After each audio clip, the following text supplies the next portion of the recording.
This is the Broken Dreams podcast with yours truly, Abhishank, and I have a very special guest with me today, Samarth. I've known Samarth for, did I meet you in 2013? 14. When were you in my class? 14, really. 2014, so yeah. I've known you for 8 years now. That's absolutely nuts. It's been a while. Yeah, and the first impression I have of you is, I remember you being super extroverted and out there, even though you were from like an upper year class. Mm-hmm. Obviously, I was like impressed right away because like you'd come from Tesla at that point. Mm-hmm. And my main dream in Waterloo was to go to Cali, like Cali or bust. Mm-hmm. And so like to see someone from an upper year do it, and then also like I think you'd spend 8 months at Tesla, if I remember correctly. Yep. So it was like, holy crap, this guy must be a genius. He's super smart, obviously, but like he was able to land one of these coveted positions. Mm-hmm. And I found that out the first day I met you. I don't think we met like the first day of classes, but it was maybe a couple of weeks, 2-3 weeks. But like I was like, wow, this guy, I want to learn from this guy. But yeah, I remember you being super extroverted, super out there, and interestingly integrated into our class, or like wanting to be integrated, because I always felt like people who came from upper year, they like they wouldn't be able to intermingle properly. But you were definitely one that was trying pretty hard, and that was really good. And then soon we had the end of term party, and that was like you were wearing a very flashy pajama thing. No, it was a sweater. It was like a Christmas flashy sweater. Yeah. I think it was Oh my gosh, yes, it was at that house, right? It was at that house. Who was it? Francesco's house. Yeah, Francesco's house. Yeah. So I was remember like, that one. Oh cool. my gosh. Yeah. And then we had like before that we had a random conversation where like I was stressing out about exams.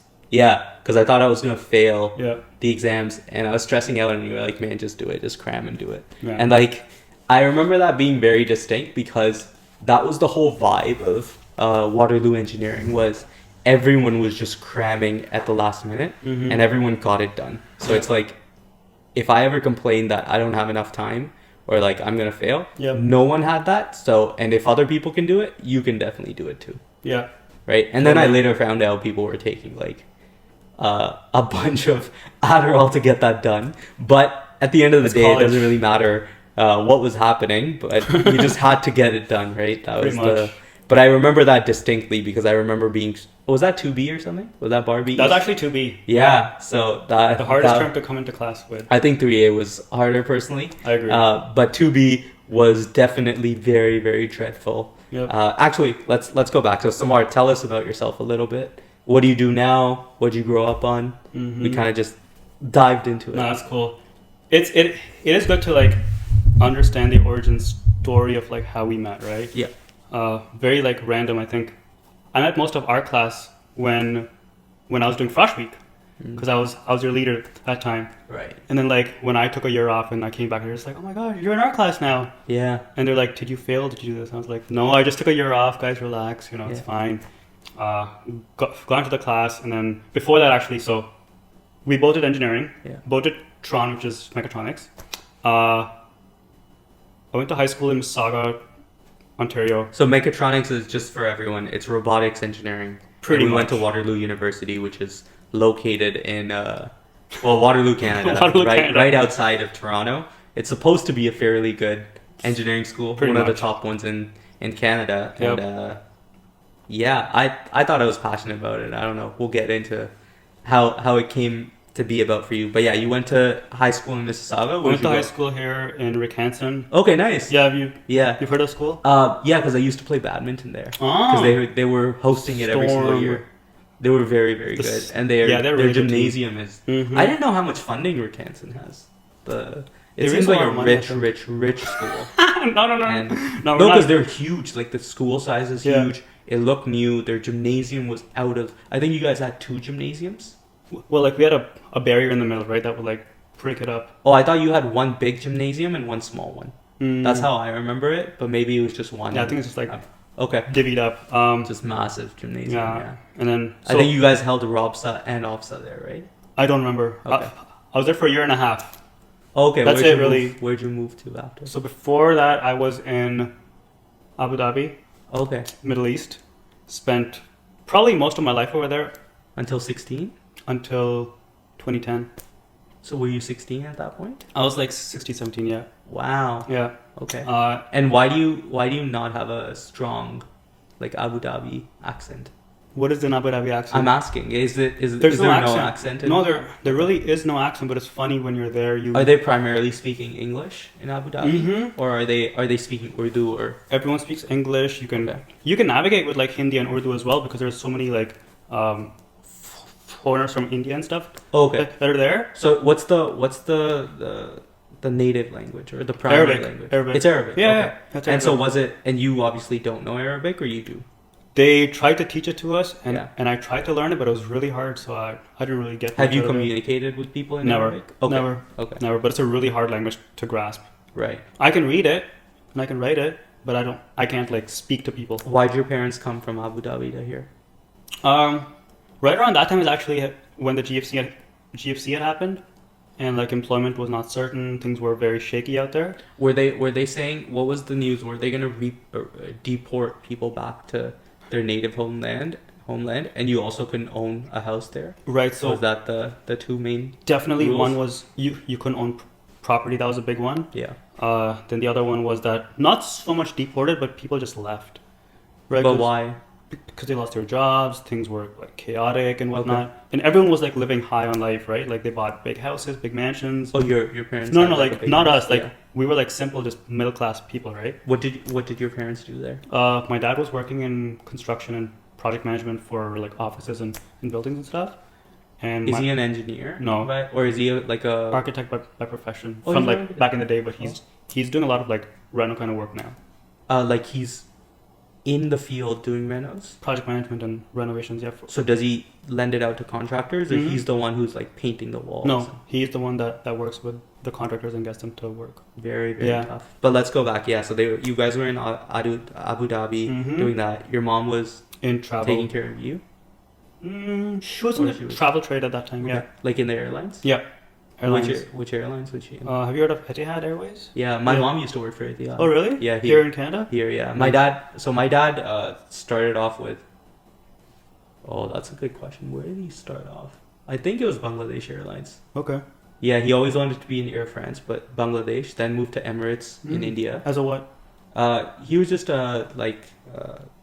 he was just doing like check-ins. Yeah, whatever Okay. that's called, like the customer service Nice. agent. Yeah. Moved to Emirates, then moved to Continental, if you know what Mhm. that is. Yep. That turned into United. Yep. The same logo. Yeah, so that turned into United. They let go of everyone. Then he moved to GTA, which is the Okay. Greater Toronto Airport Authority. Got it. And you know what's nuts about GTA? So What? my dad was talking yesterday or day before yesterday, and they Mhm. were all basically, it came out how much the CEO of GTA earned, and that salary is nuts. So guess how much it is? The CEO of GTA. Yeah. So the Greater Toronto Airport Authority, Yeah. how much do you think their CEO makes? Guess $3 million, $4 million maybe. So you're close. I thought it would be in the 100,000s, Oh. but she makes $2 million a year. Not bad. It's insane. Yeah. I thought that was only like a tech There's a lot salary. of traffic. There's a Yeah, lot of traffic coming and apparently she got that because she was able to meet all her like yearly targets and metrics. Mm-hmm. And I don't know the full details, but like I was trying to read up on it a little bit, skim it, Yeah. and it was the fact that she wanted to turn the airport into like a revenue generating organization, and they Right. were obviously losing a lot of money in 2020. Mm-hmm. But I think she set certain infrastructures for transit stations, also how people were coming in, how they were being monetized, Yeah. and she was able to hit the metrics that were defined for her. Makes sense. And if you looked at her progression, I think she was taking care of LA Airport. Like Oh. she owned LA Airport. I don't even know who the CEO is, but Yeah, I think it's Deborah Lint. Okay. Deborah Lint, I think. But she was making 700K there, which is still an amazing salary. I'm That's like, pretty holy solid. crap. Came here, I think she was making 1.4 initially in 2021, then Dang. bumped it up to 2 million. dang, that's a So lot. those like that you basically have like those increments you have 6 people's salary That's pretty solid. in a year increment. It's a big responsibility though. I agree. I would say she deserves it. It's just hard to think about that kind of money. Honestly, it is very difficult to think about that money. To be like, A lot of how zeros. is how is a CEO producing so much value that they're getting paid like whatever $100,000 an hour? Not that, but like like thousands of dollars in an hour. That's actually like not that much if you think about it for like compared to like other businesses, right? Like, okay, how much do you think Sundar Pichai makes Oh, jeez. in income? Because I think she gets other things, stocks as well. Maybe like 60, 70, 80 million dollars In income? I don't know. Yeah. That's nuts. I thought he was making low millions as well.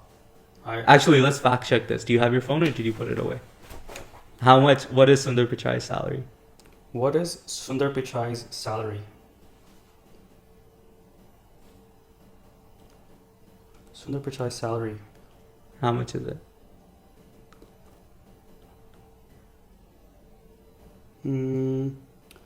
Well,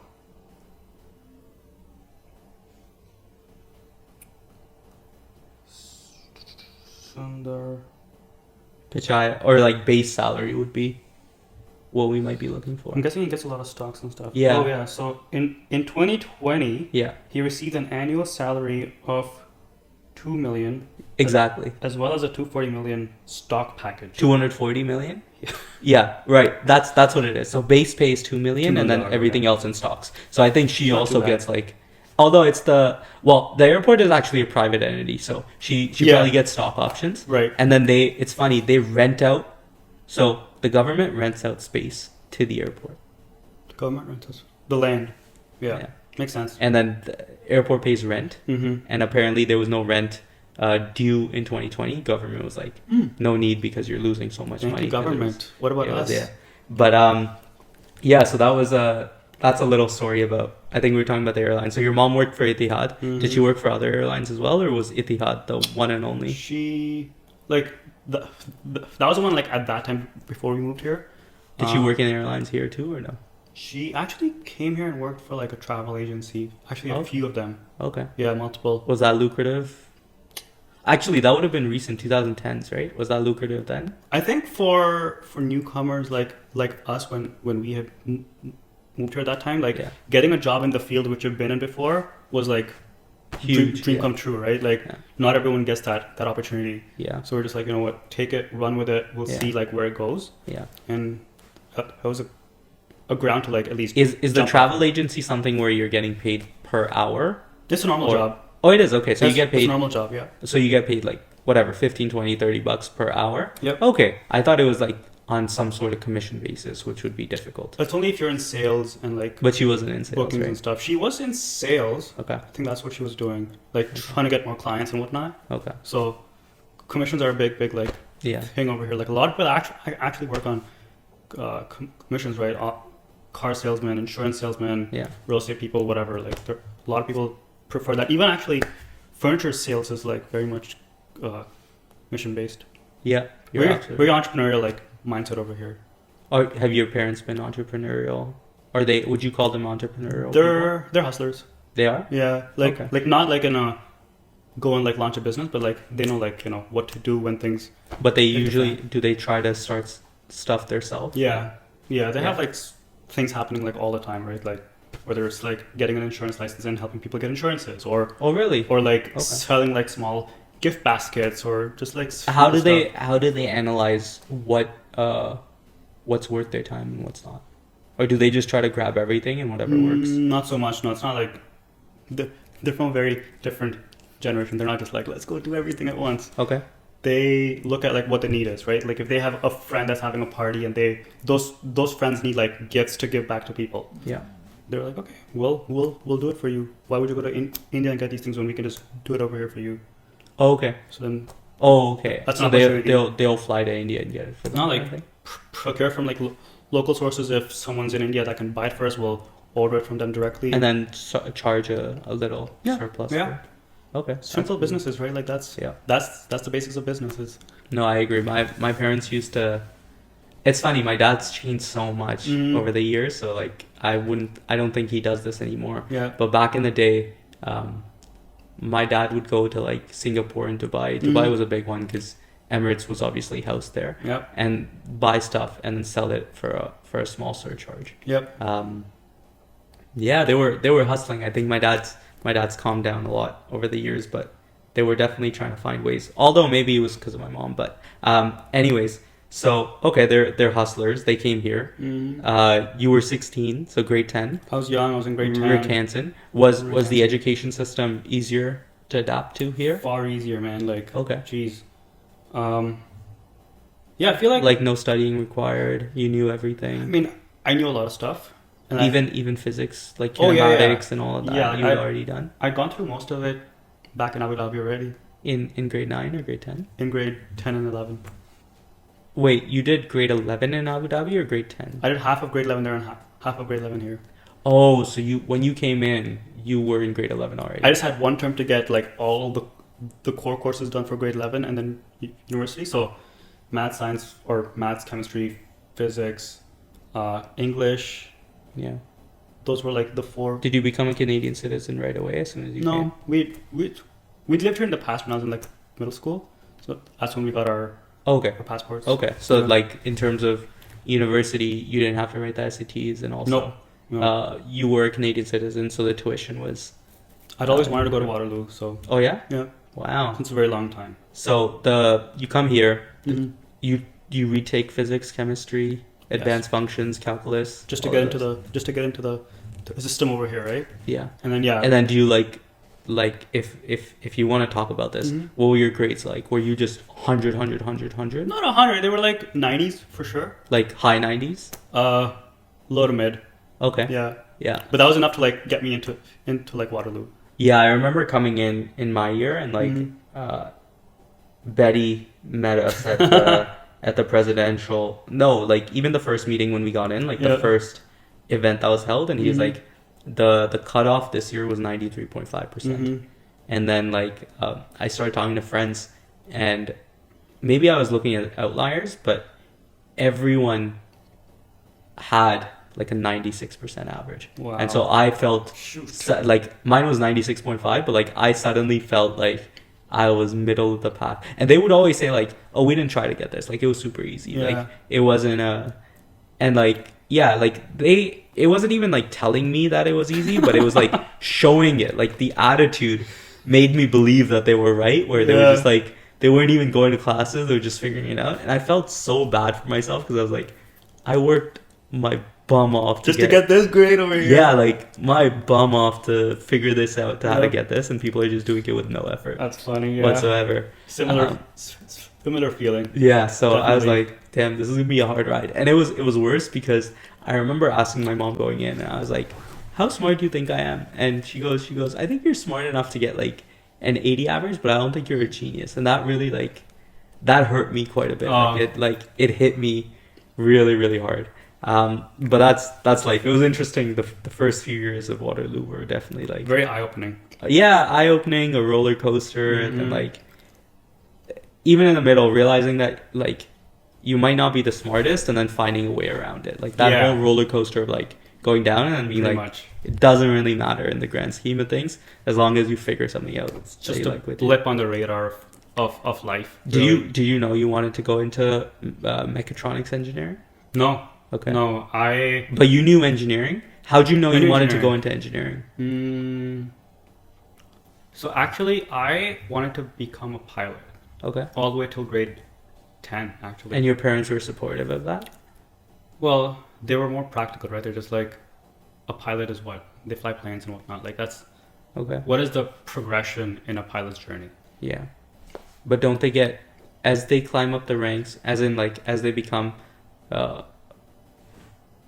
I would assume maybe you know more of this, but entry, mid, senior, and then longer and longer flights, doesn't their pay scale go up? Starting off from like 90K, then to 100, 200. Yep. I think some of them are making like 200 to 300 when they're doing long flights to India. Salaries do change a lot, like for sure.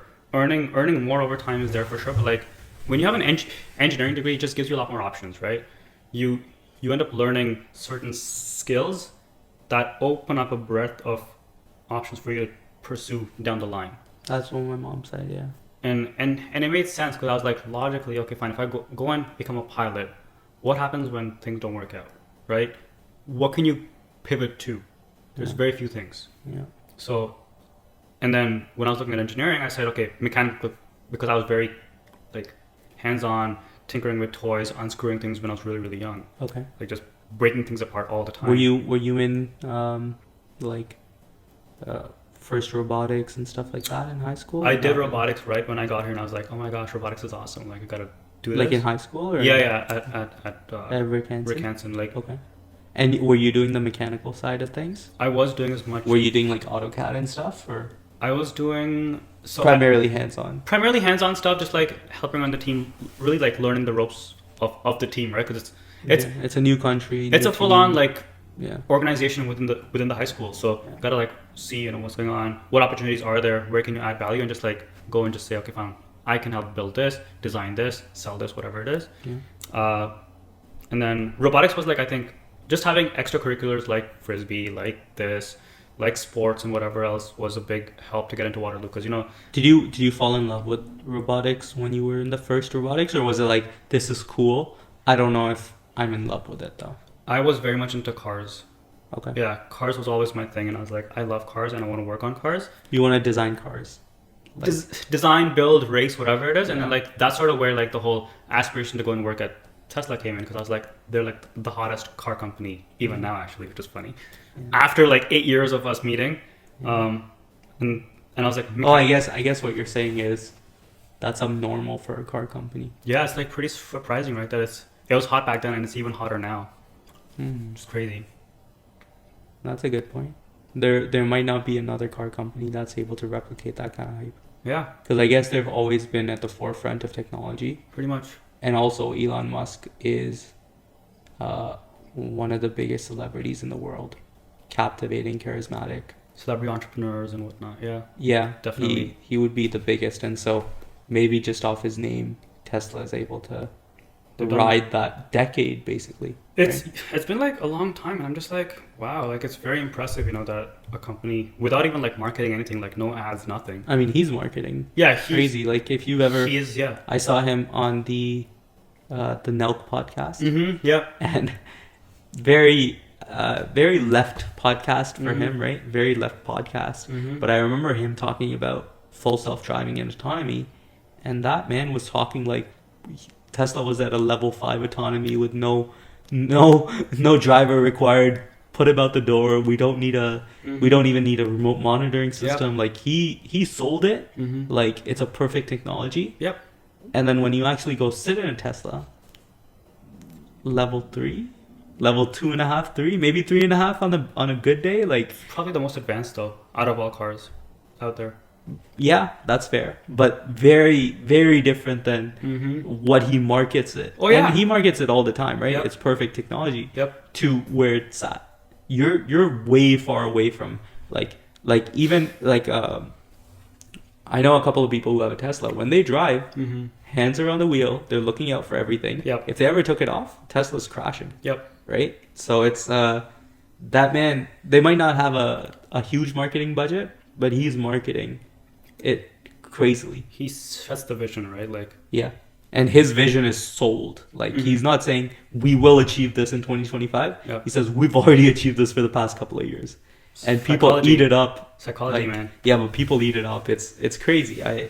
He might be one of the only ones very few who can do that kind of stuff. After Jobs, I think it's him. That's going to be the one that's okay. So you wanted to do cars. Get into Waterloo. Why mechatronics and not mechanical engineering then? So I did not get into mechanical. That's the first thing. Yep. Wow. Okay. Yeah. So there's a 1 year difference between your class and my class. What do you mean?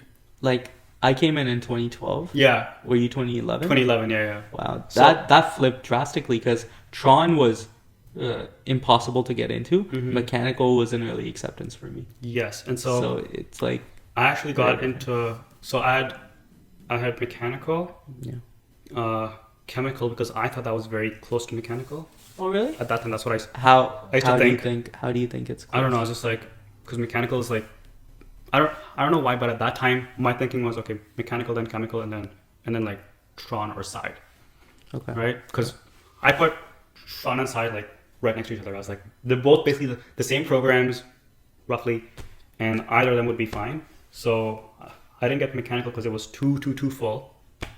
They had like I think 300 kids at that time. Wow. With like 2 classes Yeah. or 2 streams, and then I got into chemical. Yeah. And then I came in, and like the first day I was like, man, I feel so out of place here.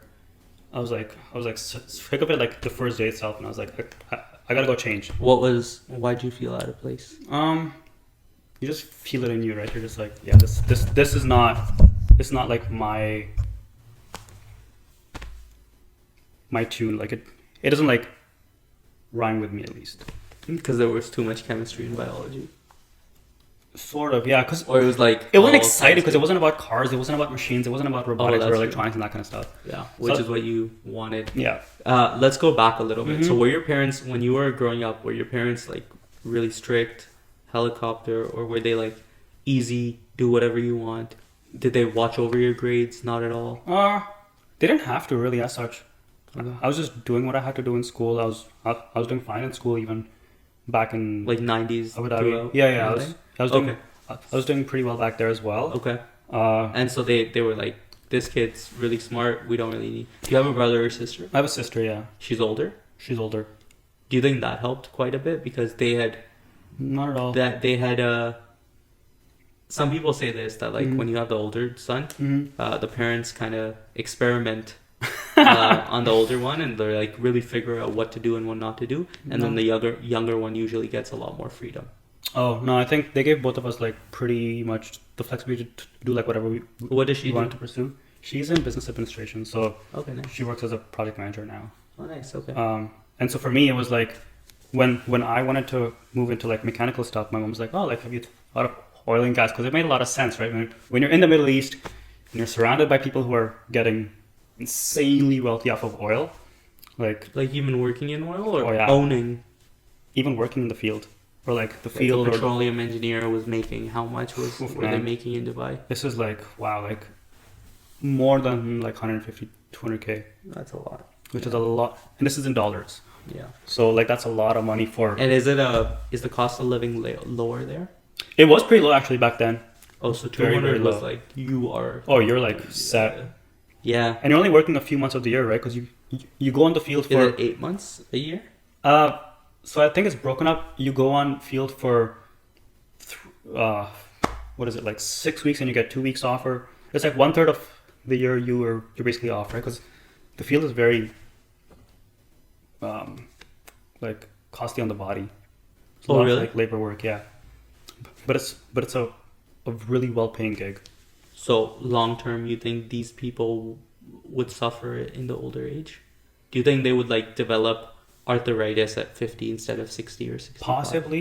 Do you think those things happen? But they get a lot They of might good develop benefits. cancer because of Maybe because of the pollution. possibly, yeah. I wonder if that's the case or not, because then you really think about whether it's worth the ROI. Mhm, Because right now it definitely seems like, why wouldn't you do that? That sounds like a dream career. Yeah, and a lot of people still do it, right? Like we still get oil and gas every single day. I think maybe because like the studies never have been published or they're never well known kind of thing.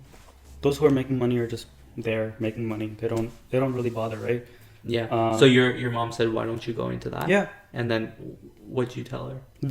So that's sort of why I chose chemical next, because I was like, Makes sense. choosing a path of mechanical or chemical can sort of get me into. Was there petroleum engineering at Waterloo? No, There wasn't? there wasn't, but it was at U of Calgary, Okay. and I was looking at that program quite a bit. Yeah. That was the only one I was looking at, and I was like, You don't like you thought University of Calgary wasn't a good enough university to the work really experience would have pursue been, yeah. I think a lot of people like went to Waterloo just like us for co-op. because of the co-op program, yeah, which is huge.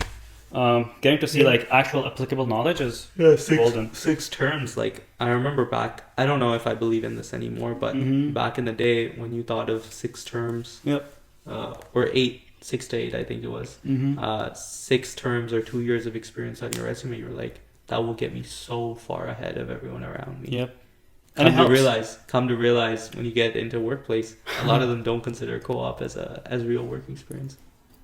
So. Being an intern is a different story for sure. Yeah. But like just getting the lingo of how to be in a workplace, I agree. dealing with people, I agree. politics. I think personal development, it's huge. Yeah. It just externally, I thought they would appreciate it a lot more. And from my personal experience, they really were like, yeah, internships aren't. We don't even look at that, honestly. I value it a lot more now. Honestly, I do value it a lot more now than Oh before. yeah, your internships. Yep. So yeah, so you get in. Your mom says this. You look into petroleum engineering. You want to go into mechanical. Don't get in. Go into robotics. Were you also applying to U of T and stuff? Yes. I applied to UFT. I did not get in there. Okay. I applied to like track 1 is what it was. Was it engineering science? No. Track 1 was like general first year that you focus on. Oh wow. Whatever So field. your like admission process is opposite of mine. Why? Cause like engineering science was early acceptance. Okay. Waterloo mechanical came a few months later, like 2-3 months later. Okay. And mechatronics came in last. Wow. The very, very last. Okay. So engineering science seemed, even though it was like the hardest program to complete, Pretty much, it yeah. seemed like the easiest to get into. And then Waterloo Tron was by far the hardest. Whereas for you, Yeah. Tron was the easiest. All the other ones were the hardest. Correct. So within a year, it seemed like it completely flipped. It's the only one that had availability actually. Wow. Once I got into like engineering, I was like, okay, I'm not doing chemicals. So what options do I have? Yeah. And I went to the office and I asked them. I was like, Was it Carla Daniels back then? no.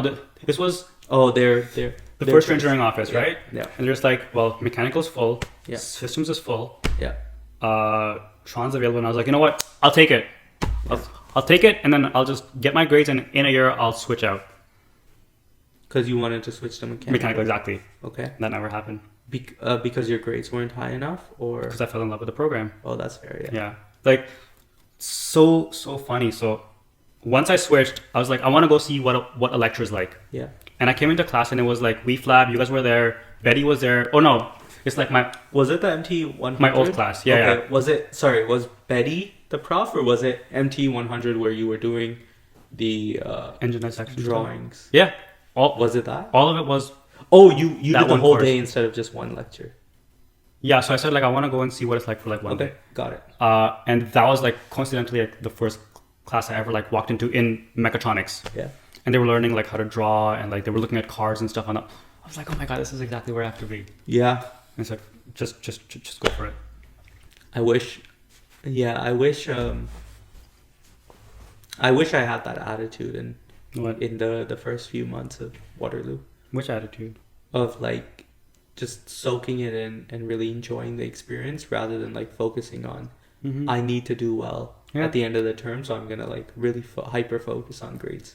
So that was a big, because I think if I really soaked it in and enjoyed the experience, I would cherish it a lot more and I would enjoy it a lot more. Yep. So you fell in love with the program, go through. So what was your first co-op? I was in a factory, Okay. a car factory actually. Oh, nice. Yeah, which was so weird. Waterloo hooked you up with that job?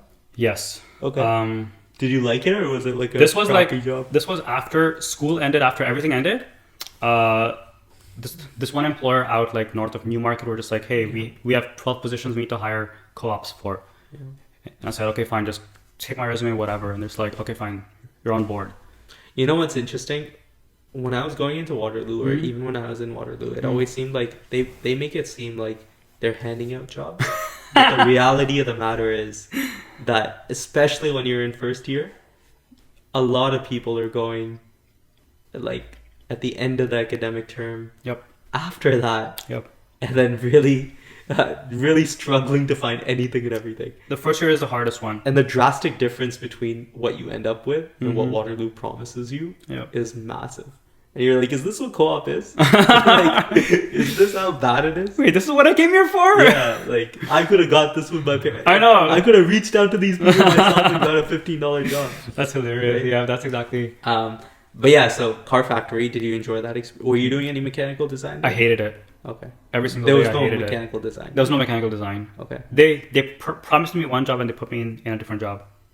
Okay. No engineering, nothing, just labor work on a factory floor. Yeah. Period. I was like, Did you damn. complain or no? What? Did you complain to I did, yeah. Waterloo? And what did they do? I did. Oh my gosh. Actually, dude, you're bringing back all these. Yes, I did actually. And like to the person who used to like there was a person who's your advisor who Yeah. comes to your job twice. Exactly, against this, that right? guy. Yeah. So you complained to them that Yep. you're not, and were you very blunt or did you like swerve around the topic? No, I was like, we're not doing any engineering work. We're just straight up factory workers here. And then what did she do? So they came in, I think, 1 month before the term ended, right? Just to get like the feedback and stuff. And they're just like, yeah, like, you know, you're almost there. Just like one more month, no worries. Oh, so they didn't take any action. No. Right? Yeah. What are they gonna do, right? No. They're there for us, but really the employer. They also want to like keep a relationship with the employer because then future co-ops can go there. I learned that in my like it was 3B or something. Mm-hmm. I tried to negotiate a salary Mm-hmm. where all my classmates were doing it. Yeah. I tried to negotiate a salary and they revoked the offer and then they Wow. kicked me off of JobMine. What? And when I called in, it was like a huge fight. I was able to get back on JobMine, but I couldn't find anything at that Wow. point because it was too late. Like they took months off, like months. But I learned the fact that Waterloo really only cares about the employer, because the employer relation is what that funnel. Sells. Yeah, what like one employer can fund 10, 20, 30 kids. Yep. Right? So that's way more important than one student. One random Yeah, one whiny random student that's gonna be like, Exactly. That Come was on, trying man. to negotiate. we have thousands of them that come in every year. We don't care about that. Exactly. So that was yeah, you're absolutely right. They usually do favor the employer's side. And then that helps. You're that supposed to helps be on my the- side. Yeah, I thought so, but that was the reality of the matter. So yeah, first term you have the factory. What do you do the second term? The second term, I got a job during exam week. Actually, I got it like on the last day of exams. I got a job in Ottawa, and this happened because Was it hard to interview and have exams at the same time? Or? no, actually, like that term, I had quite a few interviews. I learned to sort of game my resume for jobs, and then Were you just trying to match the job description? pretty much like whatever I And could that put worked. on there. Yeah. It actually worked really, really well. Yeah. Pro tip, whoever you are, Yeah. it actually does work. Getting the foot in the door. Absolutely. And then it's in your hands to talk the talk and do the part. What's funny is I got the job offer last day of exams after we got back to my res. And then they said that the reason I got the job was because the person that got the original offer did not accept it in time. Right. And I was like, perfect. Like, I'm going to move to Ottawa, do all these things. Right. My friends were all moving to Ottawa actually that term for work. Oh, nice. And I was like, this is awesome. I'm going to be with them. Right. And then they called me like an hour later. They're just like, yeah, I'm sorry. You can't get this job. Because the person accepted the offer? No, because the person that didn't accept in time reached out to them and said, hey, I didn't accept it in time, but I do want the job. And I was like, what the hell? Like, you snooze, you lose, right? Right. And yeah, so they took away that job, and it was a really good job too. And then I was again unemployed for a month. Right. And then I was interviewing after exams finished. After I moved home, I went to like IBM, Right. various places in GTA, and then ultimately at the very end. Was that through JobMine or was that by yourself? Like mostly on my applying to own. a Mostly website? on my own, yeah. Applying to directly through the website. Directed to jobs, reaching out to like recruiters and stuff. And just for an internship, like 3 Just for an months. Just give internship. me 3 Yeah. months. Yep. Okay. And then I got Blackberry for some reason. Oh, nice. Okay. Yeah. For 3 months. For 3.5 months, yeah. Wow. Yeah. And were they? Did they pay really well, or did they just pay minimum? Honestly, at that time, it was a lot of money. And I was like, Wow. like I'm just happy to be here. Yeah. I was No, like, that's insane that you were able to land Blackberry by yourself, because I think when I came into Waterloo, like it was even a month before Frosh Week or anything. It was like that thing. Yeah. The whole atmosphere and how they did the walkthrough and stuff was, we can get you into Blackberry. Right? That like They being I like really Waterloo.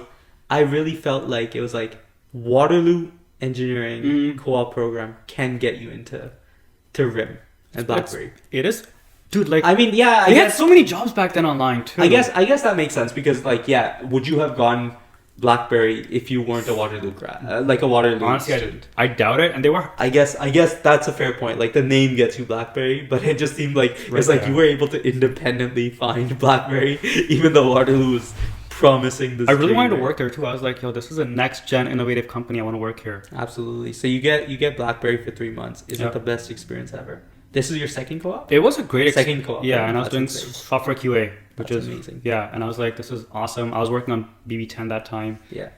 BB10, like, what This an is awesome, 2000 awesome OS. 12? 2012 actually, yeah. The winter, Wow. winter term, yeah. Wow. So- Was iPhone drastically outselling BlackBerry even in 2012? I think there was quite a few Android phones out. iPhones were out at that time also. I still Oh, have, it might have been. I mean, this could probably be the case right now, but I Mhm. think I read a stat around those years where it's like Android was still dominating the market. They had Yeah. like 60% share. Of they the had a big market. market share for sure. Yeah. Because they had their OS on like every device, right? I think it was the US market specifically, which was Mhm. shocking. I think now they still have over 50%, but it's in the global market. The Right. US market, I believe, don't quote me on this, but Mhm. it's dominated by iPhones. So that switch Possibly. did occur. But yeah, so BB10, you're working on it. Mhm. 3 months in, do they give you a return offer? They were open to having me back, Yeah. but I was not willing to go back because Mhm. I did not. I was doing just QA, and I don't want to do that. Yeah. So I said I want to go more into like mechanical stuff, anyways. This was just like an opportunity that came up, and I was like, let's just go for it and see how it And this was ends software up. QA, I'm assuming. Right? Software QA, just Yeah. opening, closing apps, running scripts, running batch files, whatever that kind of I stuff. did that for CBC Canada, and it was interesting. Yeah. I mean, it was cool, right? I was like, it was cool. I got it to was see it like was cool. It was very chill. It was a very. I felt like it was the most stress-free job. It out was- of all my co-ops. I agree. It was like 9 to 5. Yeah. People would Very come in at like 9, chill, have lunch, go Yeah. for coffee, this, that. Yeah. They had a cafe, beautiful office, by the way, here in Mississauga. Yeah. I got to live at home, which was awesome. And then, yeah. And then Blackberry was what was fun. your third co-op then? So once I went back from Blackberry to 2A, Yeah. yeah, I went back into Did you really enjoy mods in 2A? Mechanics of deformable mods. solids? Was fun, actually. Yes, it was a lot of fun. Was that the favorite course you'd taken up to that point? No, for sure not. Or statics? Not even that. I Then? think Oh, MT100, right? The design Mine? course, yeah. my favorite course, I think, would be BET 300. You taken that in 2A? No. I took that in 4th year. Right, I'm saying Yeah. up till that Oh, point. up until that point, Because you loved mechanical stuff. 262 digital computation was fun. Okay. Yeah, we learned like PLCs and ladder So logic. did and you that kind do you of think stuff. about switching more into like Controls? more into controls? I did. Or not. it was just fun as a course? It was just so you fun. It wanted was to- like it was so cool to see like latching on and off and this and that. Like it was Absolutely. like we had a traffic light project. I don't know if you guys had that or not. we had that too. But I was like, that is so cool. You can like program traffic lights and factories that way. yeah. So that happened. So went back for 2A. Midway through 2A, I get a no. Actually no. So I did 2A, and then I got a co-op job. What was my third job?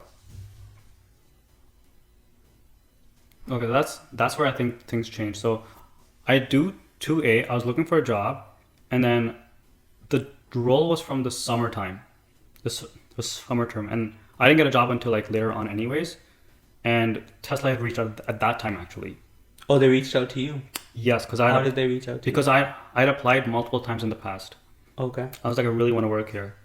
Okay. And Just persistent. you had BlackBerry on your resume when you were applying, or I had that was BlackBerry. pre BlackBerry? I had All BlackBerry. your job I applications. had the car factory thing on my resume, and I had Okay. um, Very in line with them then. like Formula Hybrid racing team stuff on the resume as well. Were you heavily into Formula One racing? Not that much. Okay, but it was something that you could put on your resume. Yeah. Were you spending an hour, 2 hours a week on it? Oh at yeah. least? Yeah. Yeah. I was Like over the weekends or something? just like weeknights or whatever. I was actually there more than class, so I was like, Oh, okay. So were you, like when you were there, were you doing class stuff or were you doing their stuff? I was doing design stuff. Oh wow. Simple, small things here and But there. that would be hard to manage for me, like class and then trying to catch up what I learned in class was so difficult that I don't know how people manage the hybrid one. It is a and lot, other- right? It is a lot, but I feel like Unless you just like don't care about class until exam time at all. yeah, Then give that up would on make class. sense and you're able to like put that pressure off completely. Yeah, I think having that outlet was helpful in like managing the stress in general. Were you working hard during the term or working at all? Actually, Or not really? I actually had a job as well when I was working. Oh, you were okay. I was working also on campus for. What were you? I was doing like ResNet, IT support stuff. Full time? Part time, Part time? So Yeah. 20 hours a week? 20 to 24 hours a week. Wow, Yeah, that's insane. And why were you doing that? just for fun. Just for fun? Do your parents take care of your university fees, or did you have to fund that yourself? They were helping. Yeah, I was getting grants whenever I could. yeah. I did take OSAP, of course, to get through it. But did they tell you that like you're gonna have to pay back your OSAP, or were they like we'll cover your education for you? Or that conversation wasn't explicit? Really, like we just never had that discussion. Got it. Never had that discussion. But I was like, So it was like I just wanted to cool earn. money, I just wanted to earn money to like, you know, sustain yourself and have the sustain freedom. myself. Yeah, have the ability because I had a bank account. And I was like, I want to be able to like put my own money in there Yeah. that I earned through like So you hard were work doing or whatever. yeah, that's intense. You were doing ResNet. You were doing Mm-hmm. what hybrid? Hybrid. Yeah, Yeah, hybrid. that's the only one. School. Yeah, school. Did you have a social life in Waterloo? Like, were you going out to Phil's and Not Phil's, but like I was enjoying with friends. Like we'd go have drinks or whatever. on a weekday? Post exams, like we'd have house parties and whatnot. Okay, so you were able to manage like 4 or 5 things all at once. That's impressive. I didn't do that well in school up until third year actually. Okay. Yeah, I wasn't. I was like So you got Tesla in second year? after 2A. After 2A. Okay, so you what position is Tesla?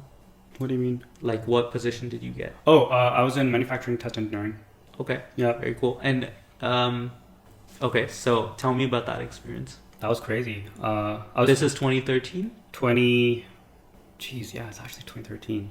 and is that when we know about Elon Musk or not yet? Or People- is he like He's like on his way up, right? He's on the sort of getting radar, there. but Yeah. not everyone. Uh, But we know Teslas for sure, though. Apple was actually quite big back then because I know a lot of our seniors in mechatronics were going to Apple. Yeah. And they were like, yo, we're earning like 24, 30 bucks an hour, whatever. Yeah.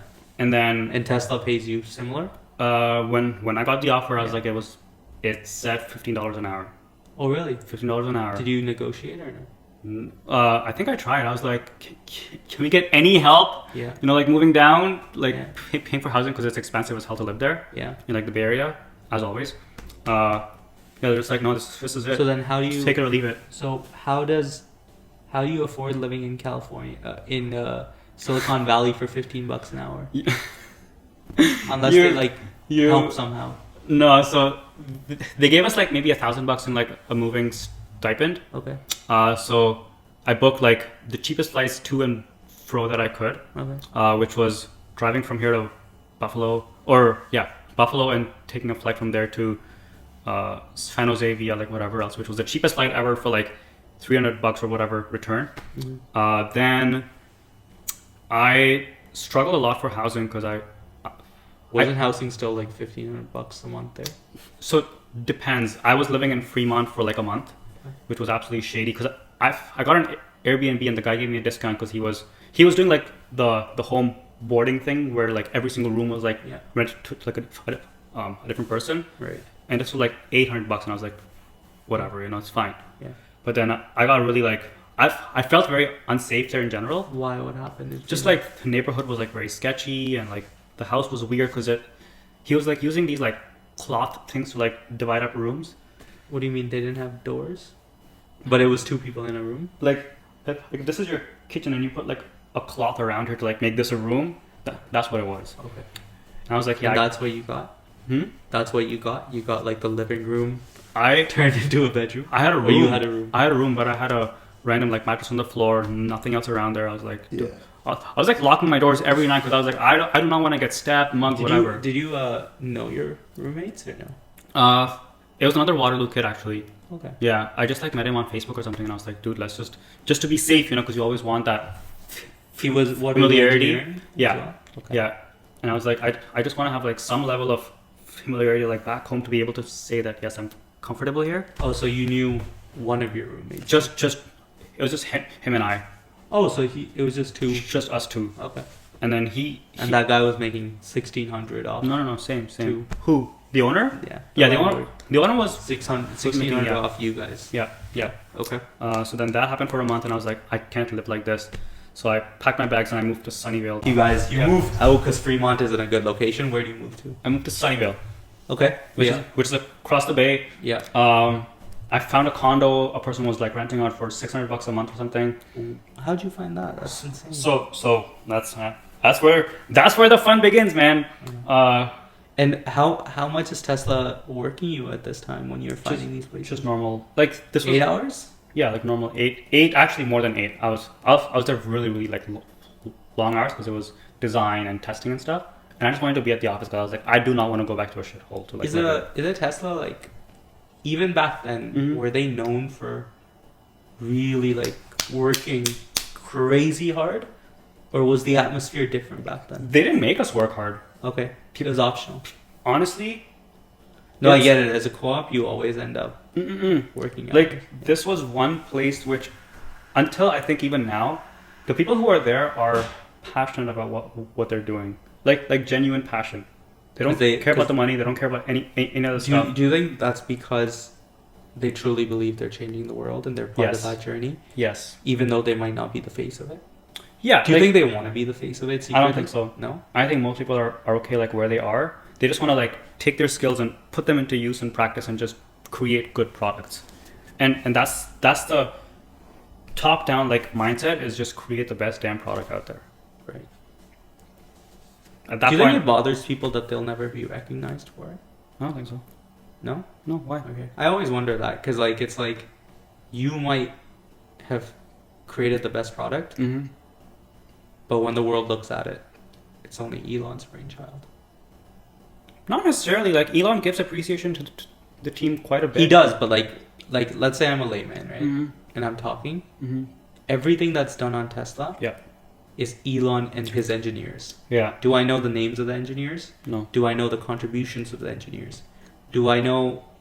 I barely know anything about them. Maybe once in a while I'll know like the VP of engineering, but like it'll never be that level of. And I wonder if people like struggle with that fact that they were probably the ones who contributed majority to that product, even way more than Elon. But Elon is the one who gets the recognition.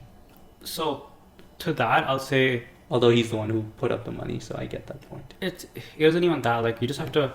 I've just come to understand that at the end of the day, no one gets the recognition, not even him, honestly, because like, you know, we have like roads, we have streets, we have lights, we have all these things that are made. No one gets the recognition for those things. But Elon gets recognition for Tesla for sure. But for how long? He's been doing it for what? He's been relevant for it was at least his idea, a decade, right? Yeah. It was his idea. He did that. No, it was someone else's idea. But regardless, yeah, he bought the company. But you did could whatever. you can say he is the poster child for the company, basically, right? And I think he has earned that, very much so. Okay, so you're working long hours at Tesla, Fremont, and then you moved to Sunnyvale. Correct. I moved into a condo that I was told I was gonna get a room. Yeah. But it was really just a corner in the living space. Okay. Out in the open, mattress on the floor. Like corner? Yeah, just like a random spot in the living room. Again, this was like a shared accommodation. Okay, got it. Because I was like, I gotta keep my bills under whatever I'm earning, like a very small portion of that. Just like And Tesla's paying you $15 an hour? Still, yeah. Overtime or no? No, I think we did get paid overtime. We were like, yeah. So you got paid, if you, like, on average, were you working 12-hour days? Yes. So were you getting 4 hours of overtime every day? Correct, as much as possible. I was like trying to do whatever I could. And is it 1.5 times? 1.5 times, yep. Okay. And then, yeah, so then... But that's insane. A company like Tesla pays you $15 an hour. They got a lot of shit in the market for that at that time. And then like, I think what's funny is when I came back, the next term, they increased the pay for the interns who were coming in. And I was like, you guys were like 4 months a bit too late. I was like, why didn't you do this like... Okay, so you're living in the living room. What happens then? I was living there for a month and I was like, dude, like this is a shitty way of living. I can't live with this. I don't even have a room. The kitchen's messy, you know, the bathroom's messy. I was like, ugh. Oh, it was messy? Yeah, it was like really disgusting. Really disgusting. so I was like doing whatever I could to like be at the office, right? 'Cause Oh, that Yeah. scares me. yeah, The washroom being messy. no, The kitchen. like my bags were I just can't do out that. open Yeah. in a living room, and Was I was, it dirty too, or was it just What? messy? The Like the apartment? bathroom and the bathroom was just dirty, like Oh. just disgusting, like you Yeah. know, just like And the guy was sharing. The landlord was sharing the space with you. no the Or was it just all a bunch of kids? yeah, just a bunch of kids, like you know, Yeah. young IT professionals, whatever, who are in the field, Yeah. the area. Yeah. Yeah, so I was like, no, I can't live like this because I'm gonna be like depressed literally all day. And I was having a fight with my like roommate every single day. I was like, dude, clean the fucking bathroom up. Yeah. And he wouldn't do it, right? Didn't He do didn't it. care. Yeah. Didn't care. Yeah. And I was like, okay, fine, I gotta move. And then there was a house that like 5 Tesla interns who had moved from Canada and Germany to the Bay Area were like renting. And I went to their house for a house party once. And I was like, yo, this is chill. This is like fun. It's like college days, right? Yeah. So they had a living room empty, and I was like, dude, I'll do whatever it is. Just let me put like a door here. What do you mean door? Just like a like wooden partition thing to like make it like a door. And I just want to like be with people who I know. Okay. Because they were from like Montreal and they were cool with and you Quebec. doing that? Yeah. They were cool. They're just like, yeah, just pay us $800 a month. And it was like a house, detached house with like 6 bedrooms. So they were paying the landlord. Yeah, we were all paying the landlord. So the landlord agreed to this, or Yeah. was it? Yeah. So you paid 800 to the landlord. I paid They got some of the rent cut. I hope. exactly. I hope. Yep. Yeah, 200. They did, or yep. Something. Yeah. And Okay. I was in a good spot, good location. I was like, you know what? Because we're like cyclists and stuff, and I was like, you know what? Having that chemistry and people to like chat with and hang out with would have been awesome. Okay. Plus, they were all working at Tesla, so we were all working at Like in close proximity. yes, Tesla? yeah. Okay. Yeah. So yeah, like that happened. I was like, this is amazing, and I just stayed there for 6 months. Oh, 6 months. So Yeah. when you went to Tesla, was Mhm. it supposed to be an 8-month co-op, or was it supposed to be 4 months? It And was- you got extended. It was supposed to be an 8-month work term Okay. because I was like, I'm Did taking. you need approval for that from Melik, or were you on No. an 8 stream? They, anyway? they weren't approving, but I was like, if I have to drop out of school, I'll do it if I have to go and work there for this long. Yeah, I mean Tesla. Like, Is I don't care. The dream, yeah. Yeah, so I was like, I'm just gonna go. Yeah. That's why I came into your classes because I took that year off. Yeah. So I went down, lived there for 8 months, up until like the last 3 weeks when people were leaving, so our lease was ending and whatnot. Okay. And I just moved into like a simple like Airbnb apartment, whatever, and I was fine there. Okay. So you did that for 8 months. What'd you do for the other 4 months then? I came back and went back into like ResNet. At Waterloo. Yeah. And that was your full-time thing for 4 That months. was my full-time thing for 4 months. Was it a huge downgrade from Tesla to Resnet? No. Did you feel like, what am I doing now? No. Or not really. Not at all. No. I was like, I'm employed, I'm happy. Yeah. I was earning money. And they were probably paying you $15 too, right? Who? Here? Resnet. Yeah. Yeah. So you were like, Yeah, I was like, this is that's not bad at all. Much easier. I was living at home. I was taking the Go bus like 3-4 days in the week and going down. I was Oh like, wow, okay. yeah, You're taking the Go bus, so you were spending quite a bit. $25 a day. Yeah. Yeah, I mean, you probably, I don't know if you know this, you probably do know this, but I think I was doing the Go Transit for 2 years. Wow. Every day? Every day, yeah, Wow. 3B onwards. But the best part is after like a certain number of trips, it's all free. So I was like tapping and looking forward to that Oh, zero. for me it wasn't. Yeah. How many Yeah. trips? 20, I think it's like 24 or something maybe. Oh, I didn't actually. Yeah. I don't remember that part, but yeah, it was. At, like, some point. It was nice because I finally had a schedule, which I wasn't able to have in university. There you go. The schedule was, wake up, whatever, 4 or 5 a.m. Take the Wow. 6:30, then end the day at 6:15, 6:30 because I can't go any past that because there's no express past that, right? Yep. So it was finally the stability needed.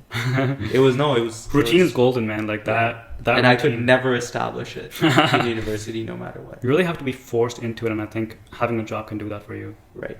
And then yeah, a job and also like Go Transit, something Yep. like that. Okay, so you do ResNet. You come back to our year To your class. in 2B. Yep. How do you find 2B? Um, Is it fun, stressful? I had a different mindset at that time. Okay. My mindset had changed a lot. I was ready to like, learn stuff. For some reason, I'd taken a year off, and I was like, do it if you can. If you're in school, do it. Yeah. You'll take a step. Did back. you ever meet Elon when you were in I did. Tesla? Yeah. How was that? So how did you meet him? Like, how How? does that go? Yeah. Does he come into meetings or? No, he was like we had multiple like events on at the office that he was hosting. Okay. So like he would How just- big was the company back then? very small, man. It was like Hundreds of people? no, I'd say like maybe a few thousand people. Okay. Very So small. he hosts this event. Yeah, just like a He's the one funding Tesla, I'm assuming? yes. I don't even know what the funding was like. I was like, I'm getting paid 15 to work at Tesla. Yeah. So you meet. That was the biggest one ever. So you meet him at an event. Does Mhm. he come talk to you? Do you go talk to him? Just like shake hands, say thank you, for this opportunity for this company, whatever it is. Does he know you're a co-op? Yeah.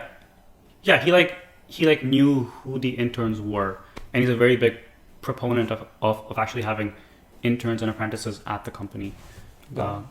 And then So you shake his we hand, had that plus like we just like walk by each other like once in a week at least. and he'd say hi, or I'd say No. hi, just be like, hey, how's it going?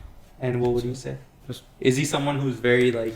He's like very ADHD. He's just like just like hello, just like very quiet in general. So he doesn't actually like say hello. He just He's very like awkward. He is very awkward. okay. Yeah, he's not like a very like macho like guy. He's very quiet and in his own thing. Got it. Yeah. Okay. His office was like right in the middle of like where everyone's office was. It was just like a normal office. Were people going into his office all the time, or did he have? It wasn't even a Pencils. room.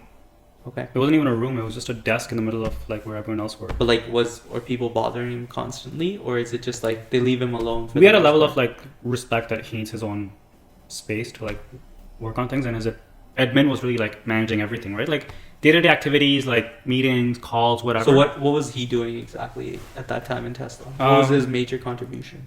Mostly just coming in, figuring out how production was doing, how assembly line development was going, troubleshooting issues, like whatever would come up. Was that phase kind of? So when you were working there, you guys were already doing self-driving? No. We were just trying to build Model S's. Yeah, we were just trying to build. So was that the time where autonomy wasn't even a thing? Yes, I would say so. There was no like even. I didn't see Self-driving anything was about not a like thing cameras until- going in the car. None of that stuff. Oh wow. Okay, so that came way after. That wasn't. That part came a of few the years after. original- Yeah, That came a wasn't while part of after. the original product roadmap. It was just let's build a car. So then, what was the value proposition of Tesla back then? The first electric car. EV transition to sustainable energy. Okay, and that was the first cool electric car. Is that the value proposition? Cool, fast, Yeah, sexy electric looking car. car. Okay. People loved it.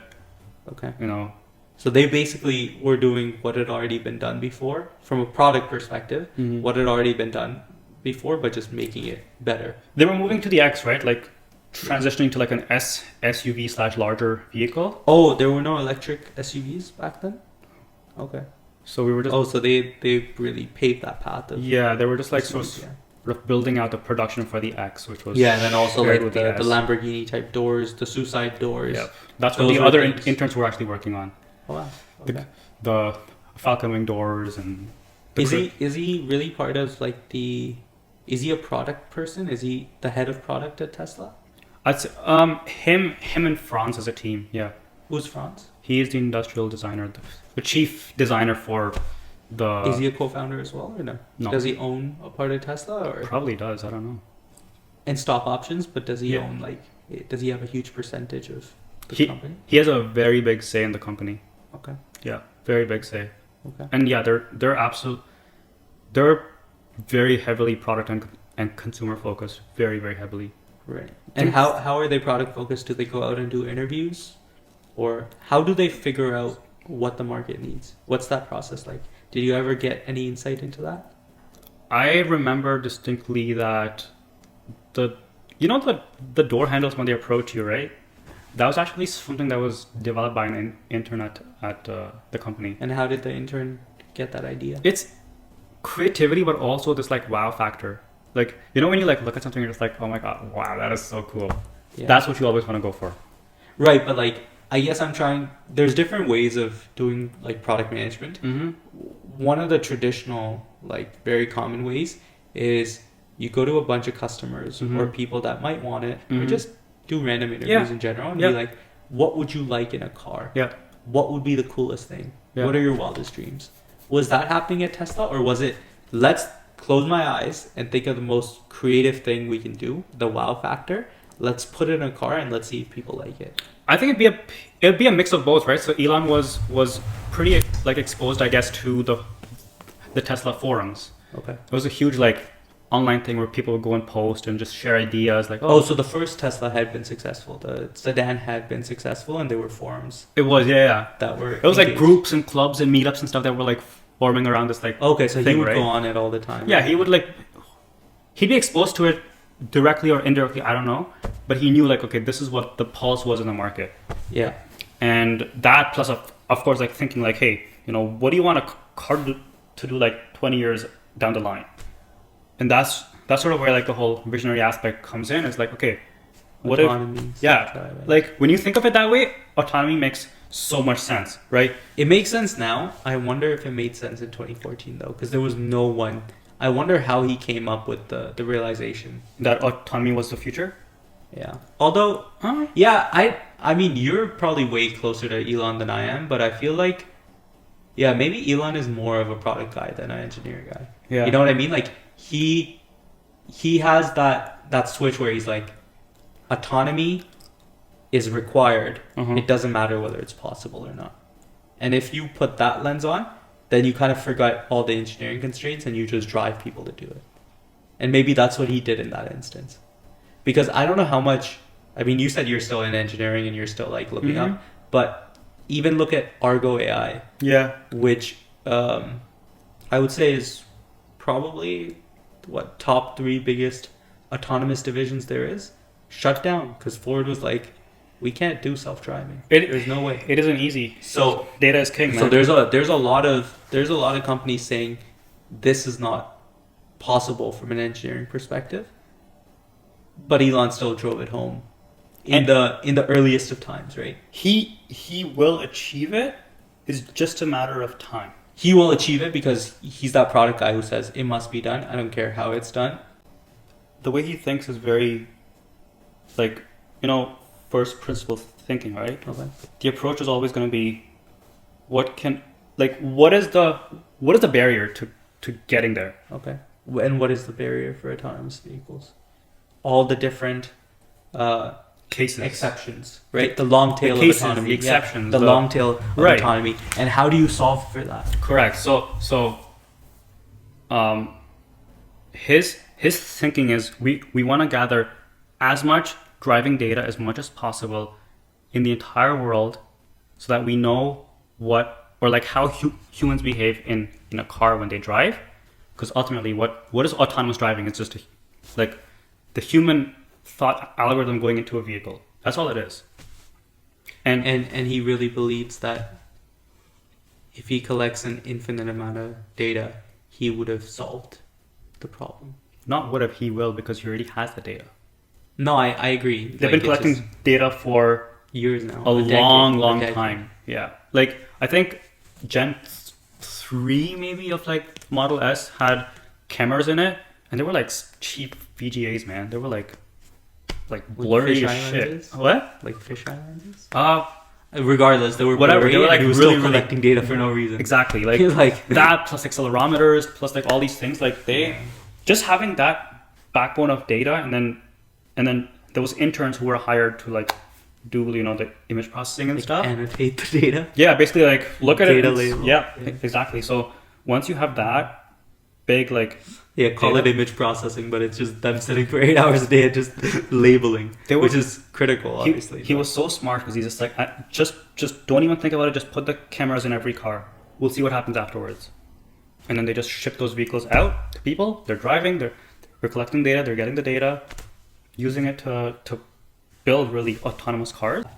Data is gold. But that being said, he is the owner. I think owners do have, when you have founders, they do have that psychological leverage because they're paying everyone. Yep. That it's always their way. Not just that, but I think they've earned it, right? Because they've put in so much sacrifice into it that there's a level of risk factor. It's like, okay, this guy knows what he's talking about. He's proven it out with the Roadster, now with the Model S. Like, okay, fine. You know what? There's a track record there. And then PayPal was before that, and Zip2, whatever. Like, okay. Yeah, I guess I've been thinking about this recently quite a bit, where it's like, why is there just such a stark difference between how someone who works at a company is treated and how the founder is treated? And yeah, the reality of the matter is that person put up money instead of just getting paid a salary. That person believed in the company when no one was there. Yep. That person went through the trials and tribulations when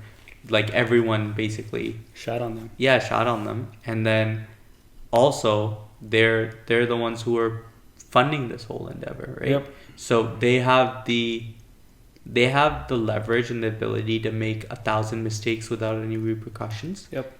Whereas someone working at the company will not. So if you're working there and you make even 1 or 2 mistakes, you will be cut. A founder, possible, but less likely than not. I mean, Steve Jobs is a prime example, right? He got cut from Apple. But again, more likely than not, they have more leeway and they deserve it because, again, they're the one funding the whole endeavor while you're sitting at home and getting paid. Yep. I think, founder or CEO, I think, when they get wealthy, I'm just like, totally deserved it.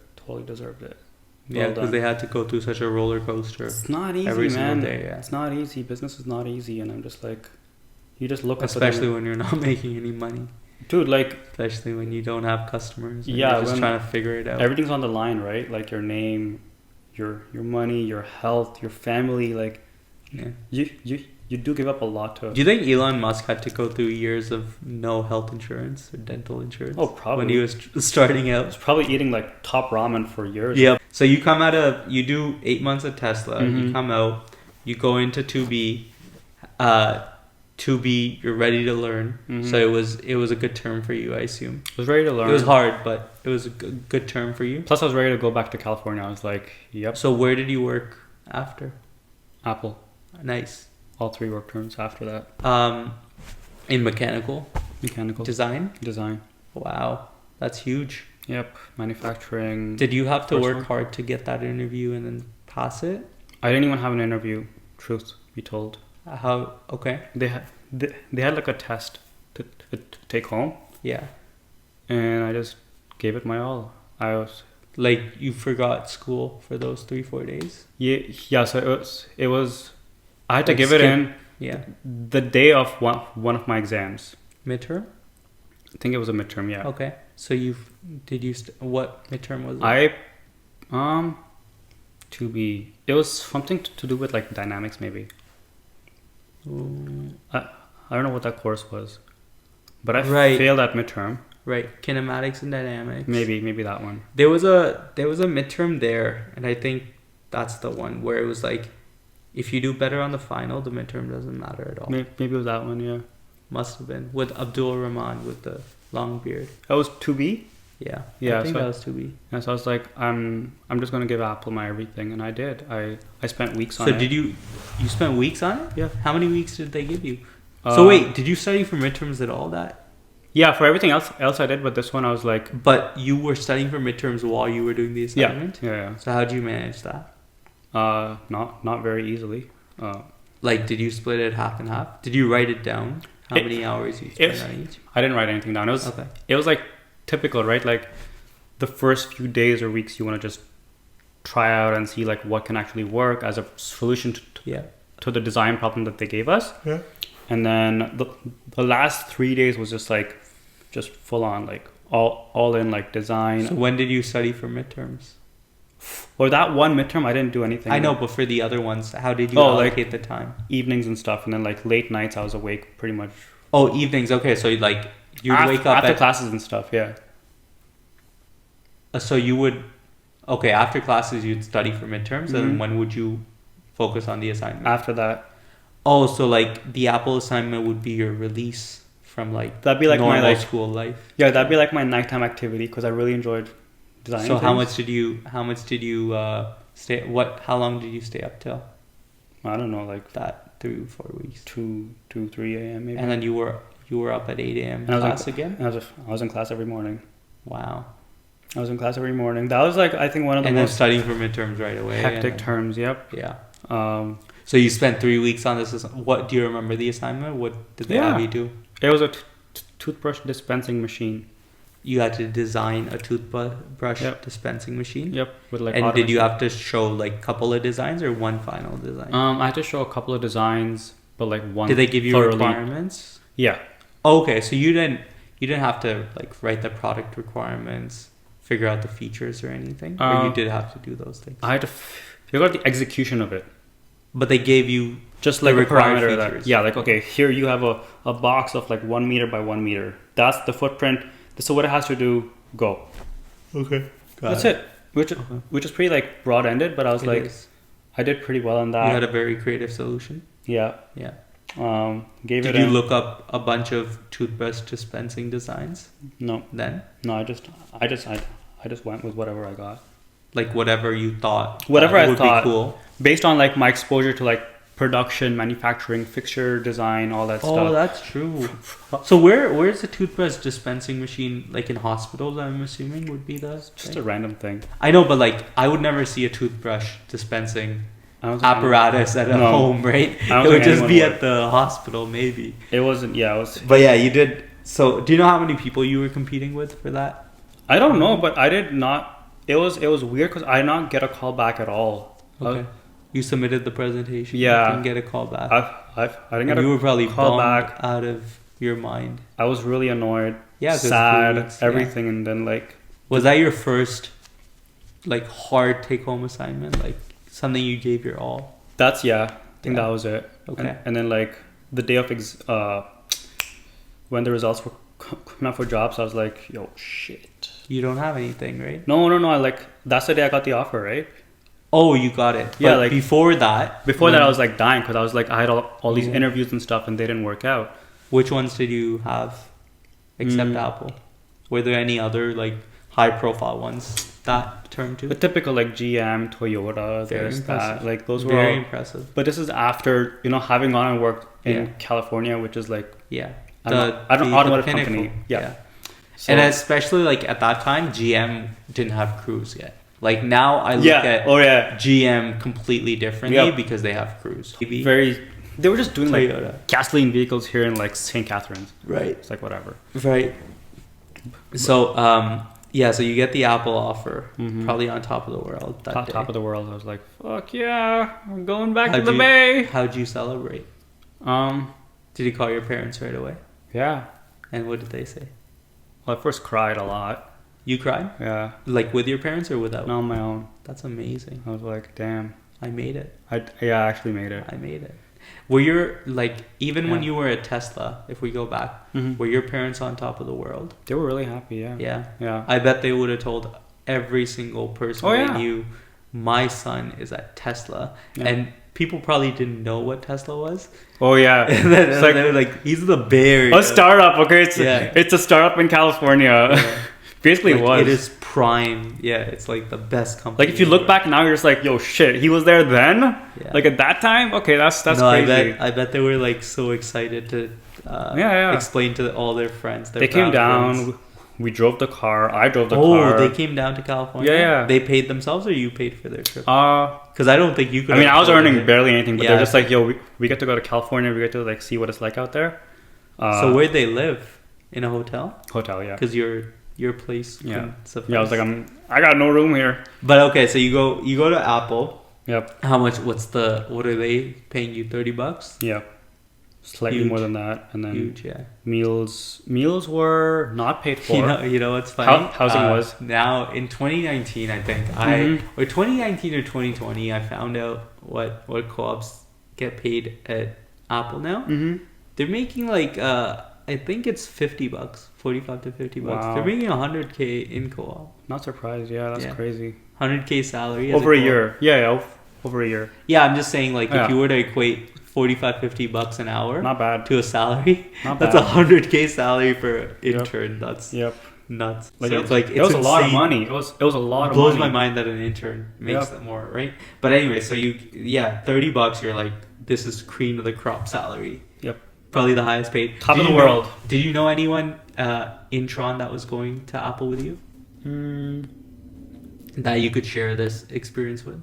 Yeah, like my class had our class had, so it was me, Sherry, Chris Walton, Right. Who's Chris Walton again? mechanical. He was always like in the back row. Or But like what did he blackish. look like? Or- White spiky hair ish. Okay. You'll see him on the group if you ever go Okay. on Facebook and stuff. Okay. Yeah. And I think Josh was also there. Josh Bell. Okay. Oh, Josh went to Apple too. Colin Wang was there. Okay, yeah.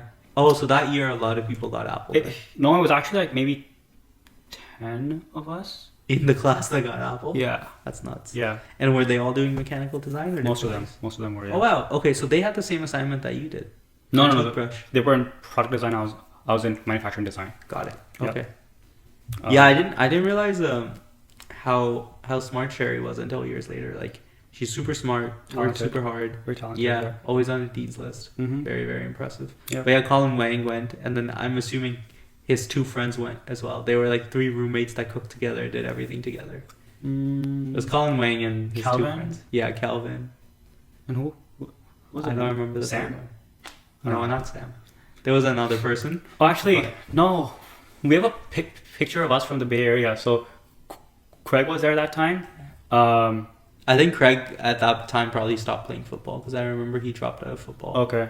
I don't Just remember. a year because he was like, I really want to focus on getting Apple. Yeah. I think that was the term. Got it, I got he it. dropped out of football because he's like, this is taking me Yeah. nowhere. CT was there. Adam Hines was there. Okay. We all like hung out in the Bay Area. Like all the time?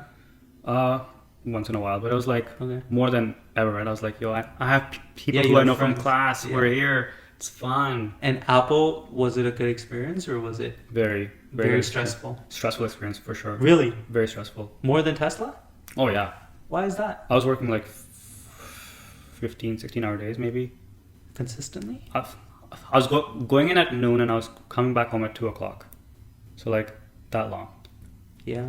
So it was a fun part because I was like, I love this thing. It was a lot of fun. It was like worth it. Was Sherry and Calvin and all of them doing the same thing? They were also working long hours in their own teams. Yeah. Why was Apple so much more stressful than Tesla? It's not like it's Was not there that a deadline to meet or? deadlines. You just want to prove yourself out because you're an intern. You want to work hard. You want to show that you can. You can deliver. At that point, you really want to go back, right? Yeah. That's the goal. Like it's like Get a return offer and you're at a Progressive. dream company. exactly. You're like, if I miss this opportunity, I Yeah. might never get it again. Exactly. And I don't know if I fully realized this, but like, I think at that point, there was a notion. I don't think I realized it until years later, Mhm. but it's a lot easier to go Yeah. back as a co-op than a full-time job. It's a lot easier to go back as a co-op than a full-time job. What do you mean by that? Like if you're a random person and you apply to Apple Mm-hmm. and you get a full-time job, it's way harder to get that than get a return offer, Yes. right? Yes. So the incentive to work as hard as possible, Yep. get a return offer for an internship, and then Yep. that transition into a full-time job. Correct. Way easier Yes. than let's apply now. Right. Go through go through like a 6 Yep.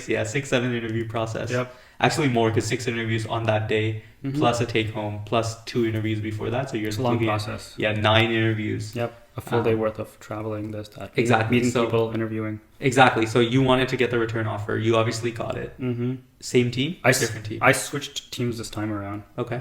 I went to a special projects team which was working on. Ooh, like is it called Special Projects or is it called Project X? No, it's Special Projects then. That's the group, That's right? huge. It was like away Can you from. talk about what you were working I on? cannot. No, Even now? not even now. NDA signed for life? Totally. Wow. Give them my word. In the car space though? Hmm? In the car space? It was an unreleased R&D project, so it was like a lot of concept development for But in the car space or no? the car space. I can't talk about. Okay. anything, yeah. Because Apple was, I mean, I'll talk about what I can talk No. about obviously. I mean, you can. I know what's going on in the news, and I read articles and stuff all Yeah, the so time. Apple's been, apparently Apple has a super cool autonomous car that they're driving in California all the time. Mm-hmm. But we can't apply to those jobs. We don't know who works in there. We don't know how far the technology is. Actually, I do know 1 or 2 people that work in there, but it's just You very probably secretive. know some people who. Oh, even in my class that work in? Yeah, probably. Yeah, for sure. Wow. Okay. That's cool. Yeah, it's Oh, it was the third person was Jack, by the way. Jackie, Calvin, that's right, yeah. Jackie. And yeah. he's at Skydio. He's He loves Skydio. was he at Apple? Yeah, I think he was at Apple. He was for at a few Apple terms. and he moved to Skydio and he Smaller loves it. company, yeah. I talked to him I think a year ago, and he got very married and different stuff person. too, right? He got married, but very different person. Very like, I guess maybe way more like his confidence just grew. Mm-hmm. So he was already kind of confident, Yeah. and then it grew to a different level now that he's working and he's senior. You I think he was very, like, very competent out there. That's I for think he sure. was he was like the 40th or 50th employee of Skydio, so he has that senior stature. Yep. But so you go to the special projects team. Mm-hmm. That is a dream come true. That's like the cream of Apple. That was pretty awesome. And then do you go back to the special projects team? Last term, yes. Same thing. Same thing. Did the work get more and more stressful over the 3 terms, or did the workload remain the same? I think it was. Or it got easier because you became used to it? I got used to it. I got used to the culture, the people. The team was the same. So I was like, yo. Were they paying you just 30, or were they incrementing that up to it like increased 30, 35, 40? No, I don't think I ever hit 40. Okay. I got very close. Okay. But yeah, it gets easier because you're not spending time transitioning to like a new culture, or like a new team or a new workload or figuring whatever. out like tools. and all Yeah, that. you're like, and you know what Do they to give do you the same computer day and one. stuff? Do they save your computer for you? And your setup and everything? I think the second time I went back, I did get the same one back. Nice. Yeah, I was like, And you don't need to set anything up, right? nothing at all. Everything's already there. That's amazing. Good to go. And then, so you go back to 3rd term. I assume you asked for a return offer. I did. What did they say? Things were in flux at that time on the team. Like, what does that mean? Why were they in flux? They weren't sure about the long-term prospects of the project, you know, and people were sort of. But like the special projects team probably has a ton of projects going on. So and you had already worked there for 12 months. Ours was the biggest like R&D arm basically. Okay. So what was happening at that time is individual projects were being taken to like into like a different organization basically within the company. Right. For additional product development, right? So it's like you have to think of it as like a North Star that you have. Right. But then you have to have like smaller things that you achieve on the way there. Right. So to achieve those things, you need to branch off and just break apart the team. Okay. So that was happening, and they're just like, yeah, we don't know what the long-term prospects are, so we'll hold off for now. And Really? yeah, I was okay with it. I was like, yo, this has been an unbelievable experience. Oh, because you thought like once you have Apple and Tesla on your and Blackberry on your resume, like the world's your oyster at that point, right? So you weren't really Yes. bummed about Not not at getting all. Apple. I was like, yo, thank you so much for this opportunity. Like it was amazing, and I was like, I couldn't have asked for anything better because. What were so coming out of there? What were your prospects like? Like, what was the next ladder for you? That was actually one of the pivotal moments in my life when I left the company. Yeah, Yeah, because I didn't know what to do next. like you were going into 4A at that point. I was going to 4A. So you were still in school. I was in school. I was going to come back, do 4A, 4B, graduate, and then I was Don't like, know. Don't know. Yeah. That was But definitely mechanical though. yeah.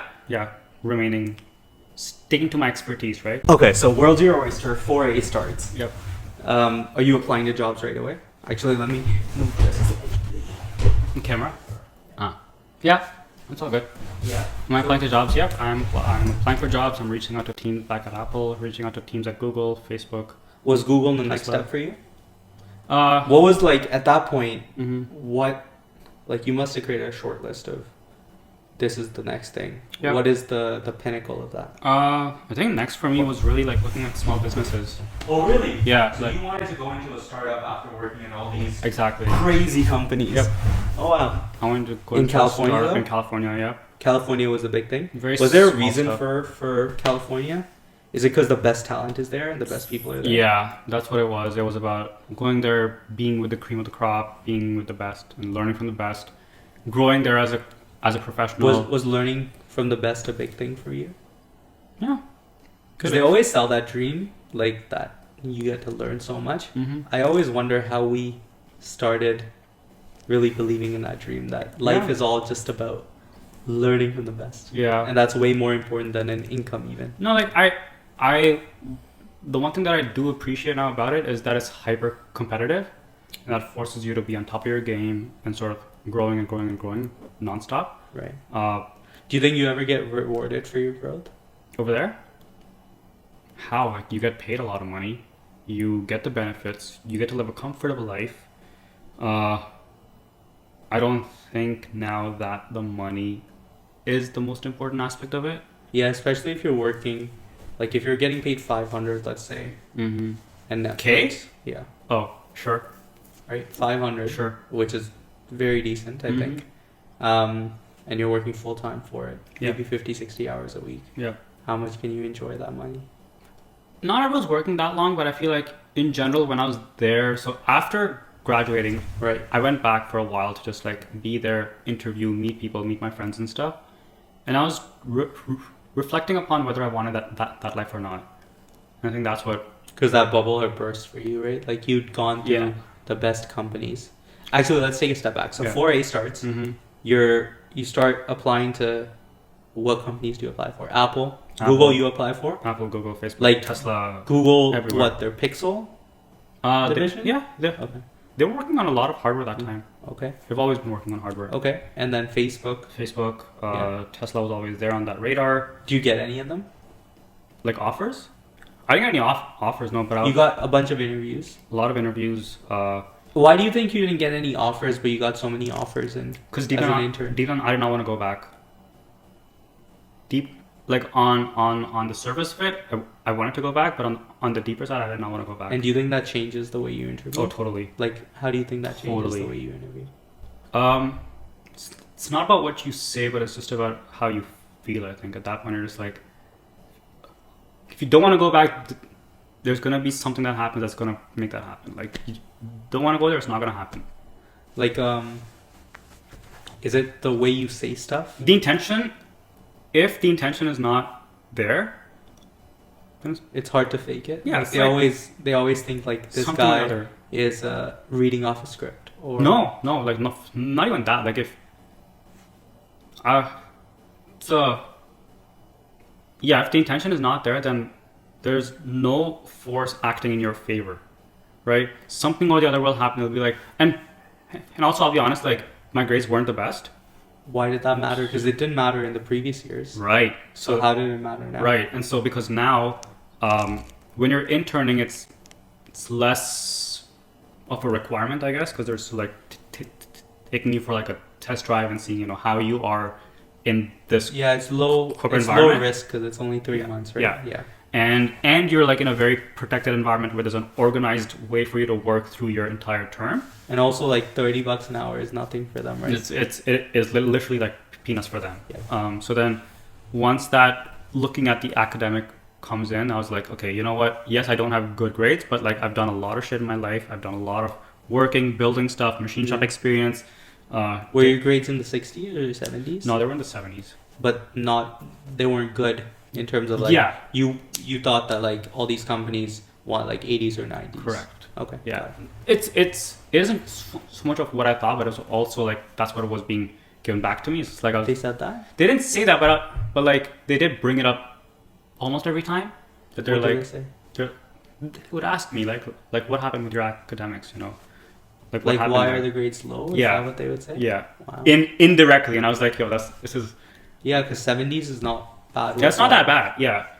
It's not even not that bad. Like 70s is above average for. For some programs, yeah. Yeah. Yeah. So I was I like, think mechatronics is above average, honestly. and I was like, you know what? I'm not perfect. I don't have the grades, but you know what? I work my fucking butt off, Yeah. and so I can create cool shit. Like that's so you the got important part. like all these, like you were interviewing for Google, Facebook, Apple, Mhm. getting to the last round even, Mm-hmm. Yep. and then them saying grades is a concern. And what else was a concern? Just that.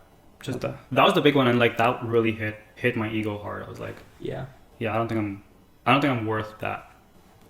Worth those companies? Yeah. Even though you'd interned there for Yep. 4 terms Yep. now. Yep. Yeah, you'd interned there for not 4 terms, 3 5 terms now. 3 terms at Apple and 8 months at Tesla. And then 3 months at RIM, which was Yeah. cream of the crop. So Which was also really good. you had just done Mm-hmm. basically like 95 terms, but 90% of your co-op experience in the top cream of the crop companies. Yep. And by the final year, you're saying, I might not be worth these companies. Like, Yep. that is crazy. That hurts. But how, wow, yeah. It's like a fly butting up against a window nonstop, right? Yeah. It's like, And you were getting in before. mm-hmm. Yeah. That's crazy. So how many rejections did you face for you to like get this Realization unfortunate that realization that you don't feel good enough? Jeez. I applied to at least 150 jobs. I got interviews for at least like 30 of them. Yeah. None of them worked out. So I was like, None of them, eh? none of them worked out. Wow. And they were all in California. So I was like, you know what? Yeah.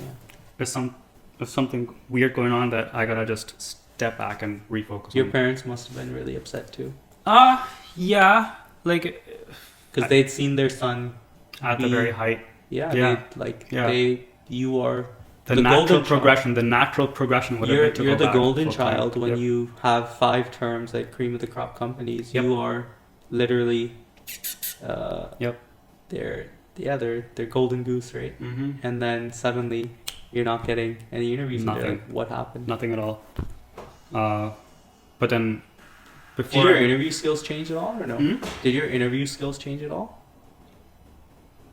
or was it just your grades it was and the full time thing? it was my grades, and I wasn't. Oh yeah, you said your intention. Sorry, yeah. Yeah, like my intention wasn't there. So what was your intention? You at that point, did you think you were gonna start something yourself? No. Was that an itch?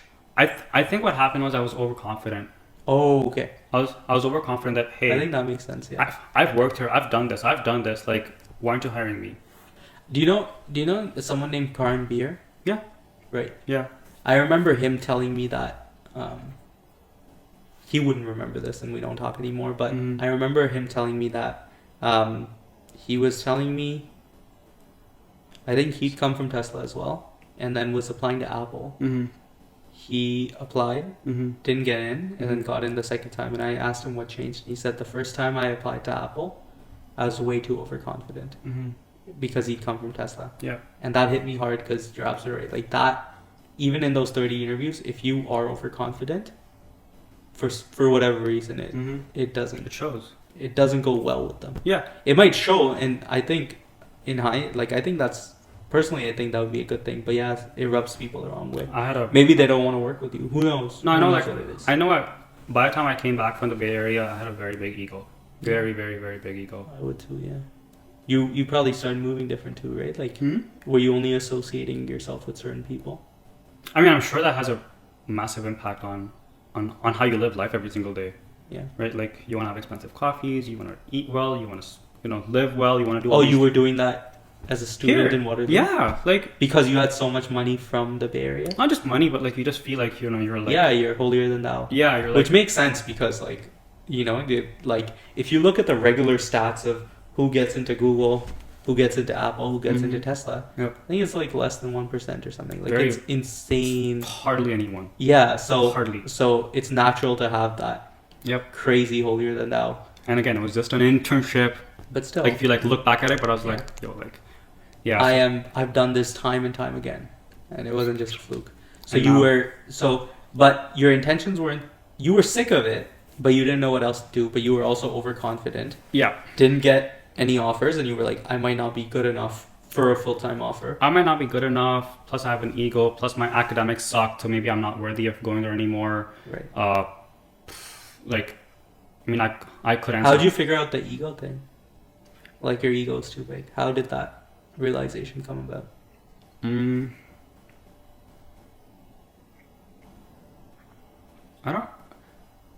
I had a lot of dark months after that.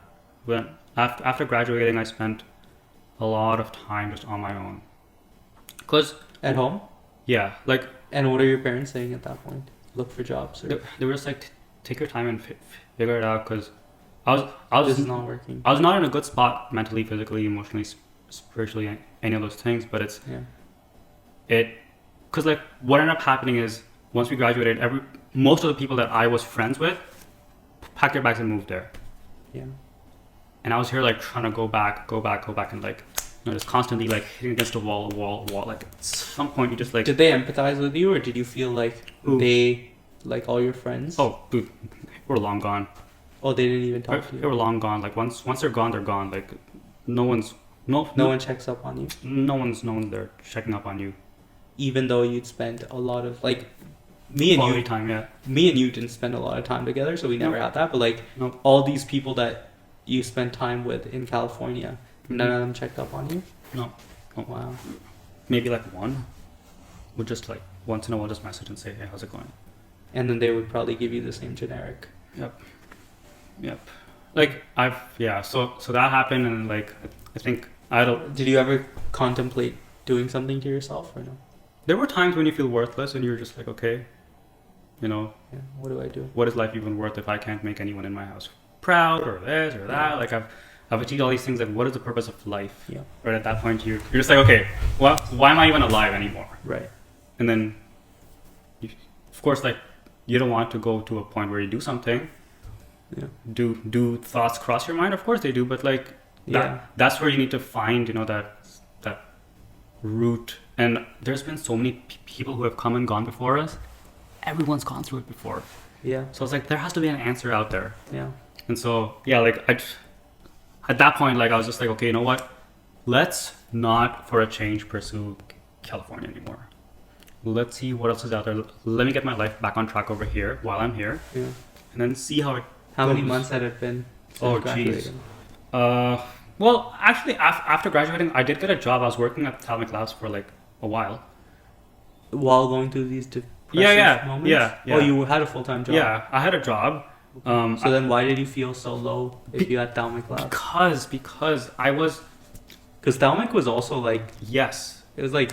Cream of the crop at that B, time. right? Yeah. Like, And so what ended up happening is I graduated, I got a job at Thalmic, and I was like, I'm going to go design cool shit, build cool shit. Like I'll have a certain like expectation of work like California, because that's what they had portrayed themselves as, being a very, progressive California like company.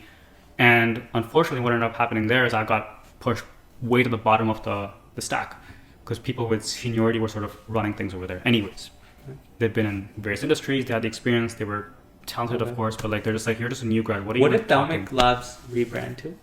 North. Got it. Yeah. So there's Massive, like, it's like you're just a new grad, man. Just go do like My stuff. old boss used to work in North, but anyways, Who? continue. Your old boss? Scott Harrington, yeah. Okay. Yeah. But anyways, continue, yeah. Oh, so that was a humbling experience. I was like, dude, I've designed cool stuff. Like, I've been at Apple, all these places where I've built really cool Tesla, stuff. yeah. Like, give me an opportunity to like do stuff. And they wouldn't like... No, like I that's where like I feel like I began to feel very low about yourself. worthless and low about yourself, because you're just like, dude, I've been through all these experiences. Why am I not being given a chance to do it? Right. More of that. Right. And then like just 6 months later, I was like, I can't do this anymore, and I just like left.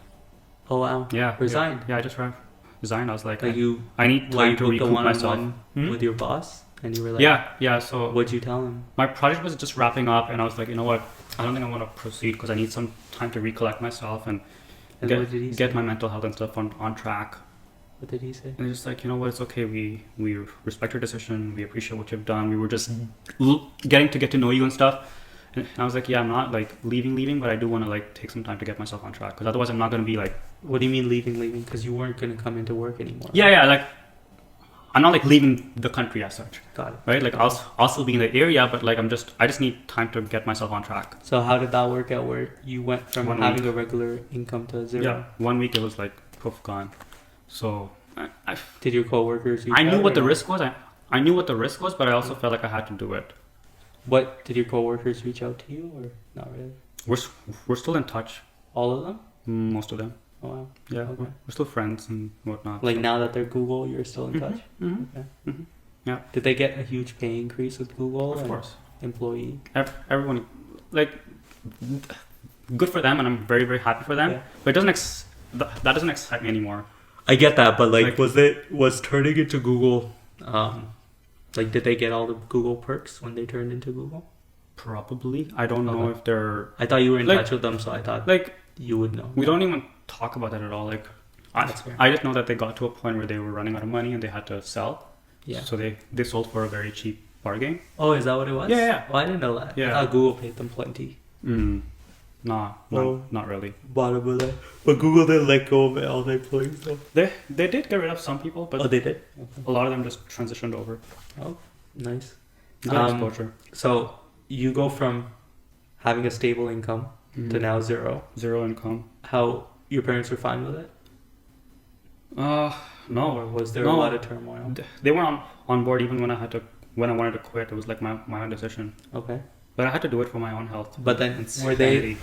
Did you have a lot of savings saved up to support yourself, or were they starting to support you at that I point? did save up quite a bit. Okay. But I was like, you know what? It is what it is. Like it's. So that you If started. you don't have health, like I agree. in every aspect, you can't do anything in your life. Yeah. So I So said, when you're in a bad place, like how Yeah. do you get out of that? yeah, and Especially when you don't see a way out. yeah, and like I don't blame my team at all. They did their best to keep me happy or whatever, Yeah.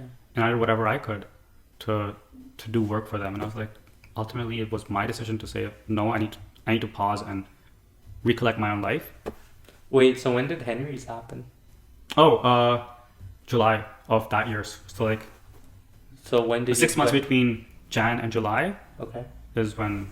So what Shit, just- like what happened to January to July? Like what did you think at that moment? That was the dark hour in my life, really. Okay. Yeah, a lot of guilt, a lot of Guilt disappointment. for quitting, right? Just guilt for not having done more when I was in California to work and get into the company that I wanted to get into. But you've been spending 12, 14 hours, but maybe not productive hours, right?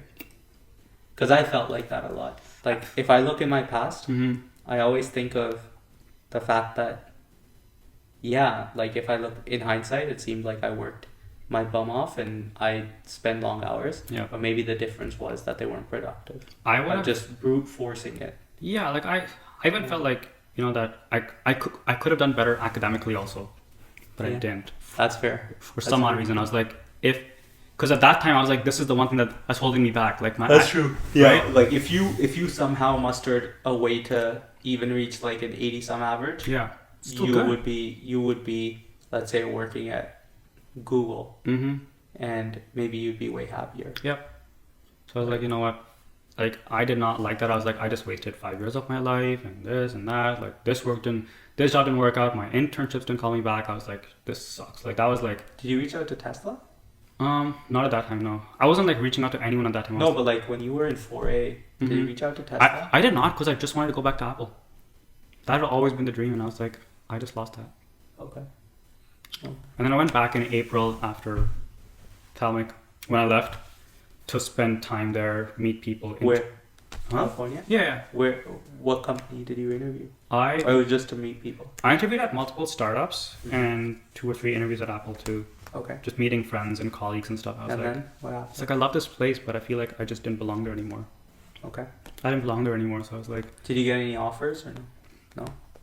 I didn't get Did any they tell offers. you why? Hmm? Did they tell you why or no? They just kind of vague. Sort of vague answers, pretty much, which is something I really do not like about the hiring process right now. It sucks. Like it really sucks. There's no way of improving out of it. I was like, what can I do better? Just tell me. You know, if it's interview skills, I'll go and get a training if I have to do it. Did you get to the final? Do they always do on-sites and then reject you? Or did any of them? I had start- on-sites, yeah, because I was local. I was like, guys, I've saved you guys time and money. I'm here. Let's go. Oh, because you paid for your own ticket. Yeah. So I was Where like, were you staying? I was couch surfing at my friends' places. Oh, nice. Well, is that easy to do or no?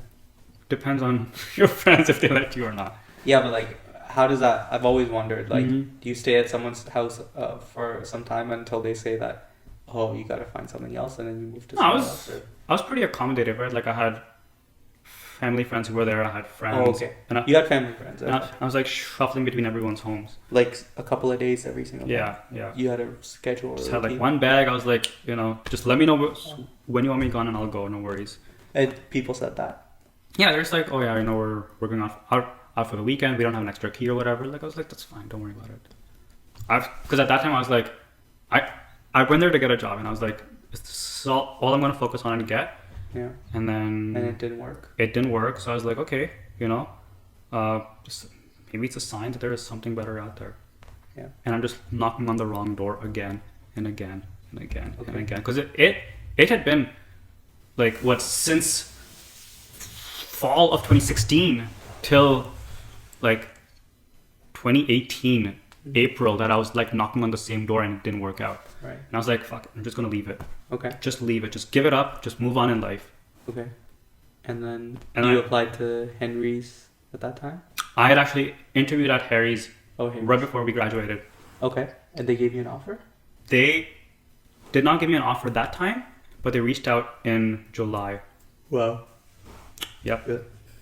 I was like, yo, sure, let's talk. New York, new place, new people, new whatever. Still mechanical. Let's do it. Right. Let's do it. And I was like, Did you feel like there was nothing in your head that this is downgrade, right? You were like, oh, happy no, not. especially after 2 years of struggling, like I had, this is a fresh start. for you. yeah, exactly. That's what I was looking for. It was like a fresh start. It's like, I just want to go like ground up all over again. Did they care that you had a gap in your resume? No, No one cared? no one cared. Because I was like doing contract gigs and like helping local small businesses like design stuff here and there. So I was So like, you put that on your resume? Yeah. Like, were they one-liners on your resume? simple, like mechanical engineering contractor, design enclosure, design this, design that, built Okay. this. Got it. Simple stuff. Okay. It wasn't like I was just like home all day. It was like I was actually working. I was going and meeting people, clients and whatnot. No, that's fair. But so you get to, so the 6 months pass, Mm-hmm. those are down because you're not able to land anything. Mm-hmm. Harry's comes up. The ray of hope. Is there anything else you want to say about those 6 months? Is like how it must have been tough. It wasn't easy. It wasn't. It was probably the worst time of my life. You reached out to One of the people worst time of that my life. managed you at Apple, Yeah. and all they said was, "This is all we can do," right? We'll get back to you or this or that. And they never did, right? Nope. Did you feel like? I've given so much to this person, and they're unable to do anything for me? Was that ever a feeling? I was still blaming them for everything. That was the biggest. Like, what was the blame Problem. Could you explain the blame? Like, I was like, they have a fucked up hiring process. Like, oh, the company in general, not Yeah. a person, just I think in general I had a pretty good rapport with the folks who I worked with. They would. I hope they would say good things about me. Right. But ultimately, like what's happening internally, I don't even know, man. Like Yeah. they could be saying whatever they want, right? But I have to go forward. You know, with that you know how trust. people say like a referral always gets you in, or like it's the people you know. Mhm. Do you think that's actually true for tech companies, or is it only true if you're high enough? Like if you're the VP of Apple and your son wants a job, maybe that leverage is completely different than Very like, different. us, Very different. Asking our friends or whatever for a or referral? just your manager, right?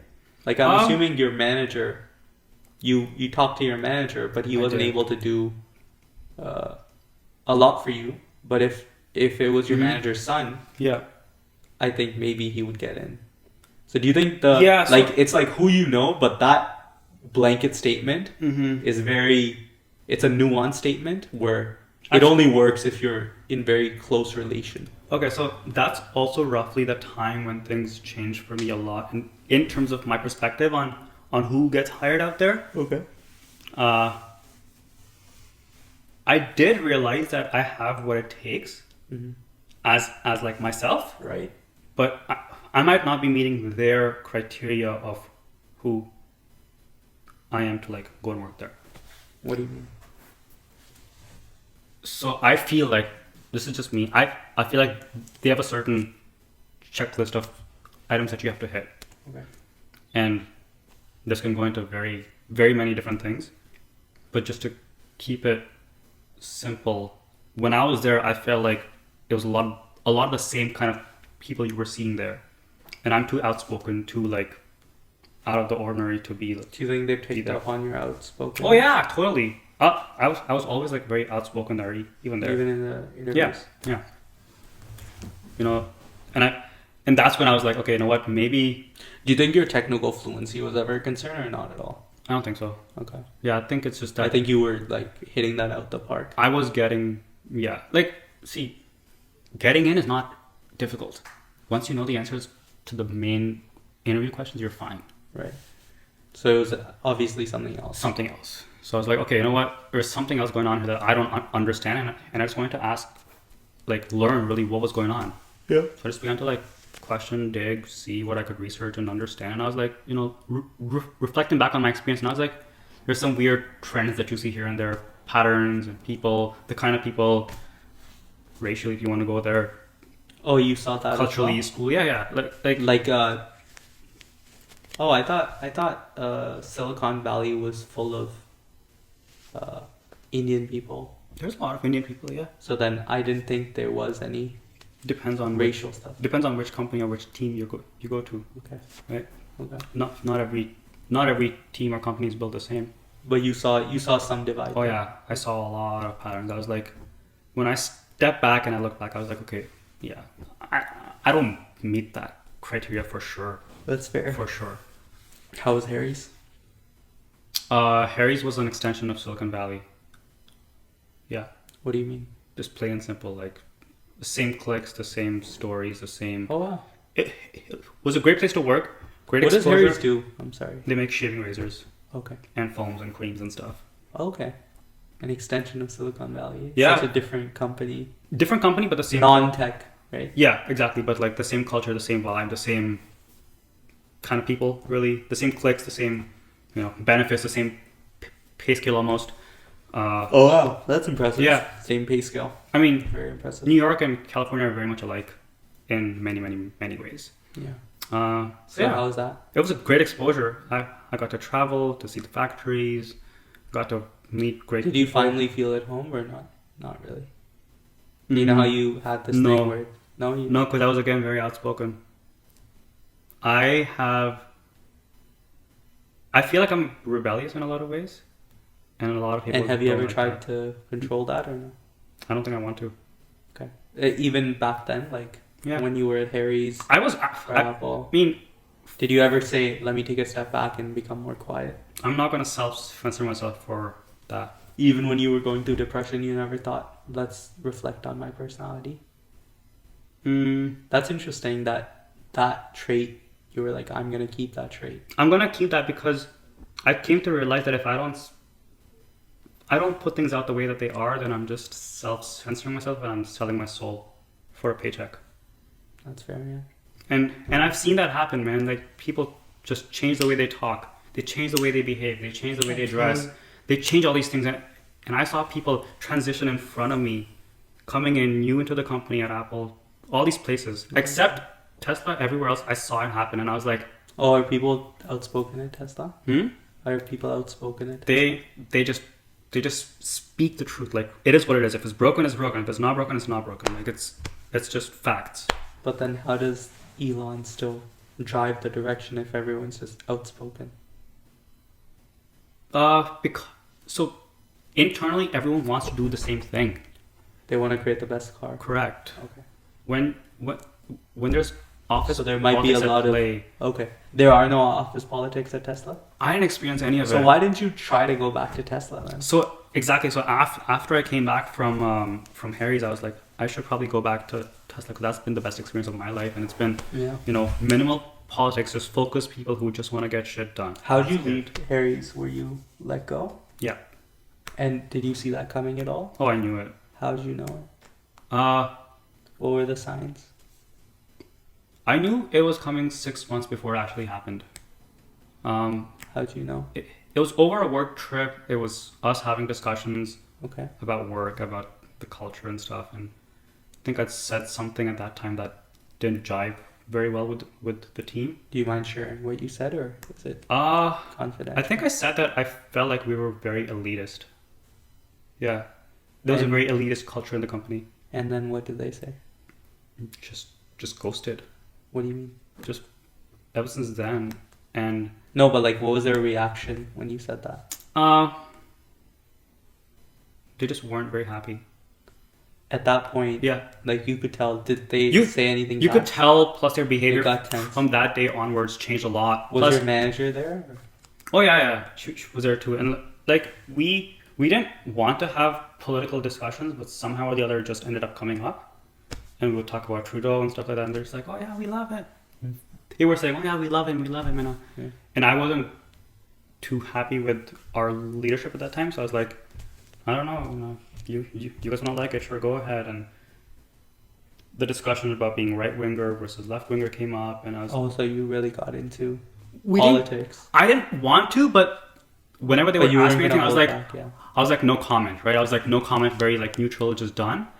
But the elitist comment, that like you felt like that was the that triggered them quite a bit. Yeah, that did trigger them quite a bit. But then once was your contributions to the team ever a question, or never, was it just that the personality? Never. I was working my ass off over there. Right. I was doing probably, I'd say, the most work. Right. On the team. So it just the personality. Just the personality and the culture mismatch, because I strongly felt like there was not a place for someone from the opposite political aisle to be there. Yeah. That's just what I felt. Yeah. And it was just a matter of time before you like it was a year. What that I was there? Yeah. 9.5 months. Yeah. Do they give you employment insurance when? I think I got 1.5 months pay, but that just got burnt to my rent because rent was bloody high over there. So you come back. How do your parents react? They're not happy, of course. That must be hard. They don't. Actually, parents must be better now. It's better getting laid off than quitting. If you compare the two instances, neither are pleasant circumstances. Right, to be but in. if they had to, I think they were probably better with it was rather than the other way around. See, like they look at things from a safety perspective, right? Like Yeah. if you have a job, you're safe, you're secure, you have employment income, you have a place to stay, you can feed your parents family. always had a job, or they tried to like run their own business. They've mostly always had jobs and they've done things on the side. But like for me, Yeah, like, just a side hustle. yeah, just like losing that, they're just like, okay, fine, you know what? Get your shit on track again. Like you, Yeah. this can't keep happening. Yeah. So yeah, I think like that's the time when I came back. I was like, man, I gotta like take life into my own hands. Like this is unreasonable to like put so much effort into a company, into a job, into a this, that, and just have it blown away like that overnight. It's I was like resilient because I had been through a point where I had no money, no friends, no income, nothing. Yeah. And I was like, okay, you know what? I can recover from this. I got a job. I'll get another job. No worries.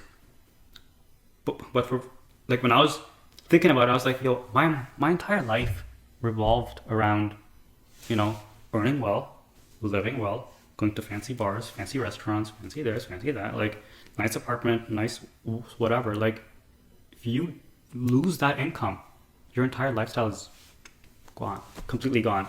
Yeah, and that income is really easy to lose. It is with no control over it. People do not realize how fragile they are. They really don't. They really don't realize it until they lose that income. They're just like, if your friends are also from the workplace, and like the hardest thing is messaging people who you were friends with at work and saying, hey, how's it going? And just getting zero responses. Well, I haven't done that, but because I would assume because I don't know. Yeah. Because like for me, I was like, you know. But you did that. Yeah, I was like, we used to hang out, we used to have coffee, we used to go for drinks and stuff after work. Now, like, they don't respond. no response. Wow. It's like that hurts. Yeah, someone told me that people at work are friendly, not necessarily your friends. Yeah. Don't know if that's true. Yeah. Take it. I'm be not a friend. saying, God damn it, just not, be a. I'm not saying just anything. be a friend. But it was just when I heard that, I found it kind of funny. And I think that experience was so humbling. But you are right in that regard. I considered. This might be a hot take, but I considered. I considered people who I worked with closer than my own friends and family because I spent 8 hours a day with exactly them. that. And when I got into product management, and that was majority of my day was in meetings, maybe 3-4 hours, 5 hours a day. I became really I felt like I became super close to these people because I was spending so much time with them. Yep. And the hard realization was that we were spending so much time together because we were getting paid to do that, right? It wasn't out of free will. Yeah. That was hard to get used to. It's humbling. It's very, very humbling. And yeah. And then also, like a job and then losing it, it's you don't have control over anything. And also when you lose it, no one really, like you have to figure it out. A business is a business and it runs like a business. They will skim the fat because they have to, right? Like imagine spending so much time at the office, earning your money, being so happy with it, going and buying nice groceries because you're just like, I want to feed myself well, I want to eat good food, I want to have a good drink, I want to have fun. Yeah, I agree. And now you lose that. Like, I saw Yeah, that. it's interesting. I remember like when I had a job, I was still trying to pay this condo, but the amount of financial freedom mentally you have when you're getting paid well in tech, you don't appreciate it until you don't have it anymore. And then you're like, oh, okay. I guess this is why jobs are so common. Like that's why a majority of people in the world have a job. It's because that stable income really takes a level of stress off your head. The routine, yeah. The earning. 9 to 5, yeah.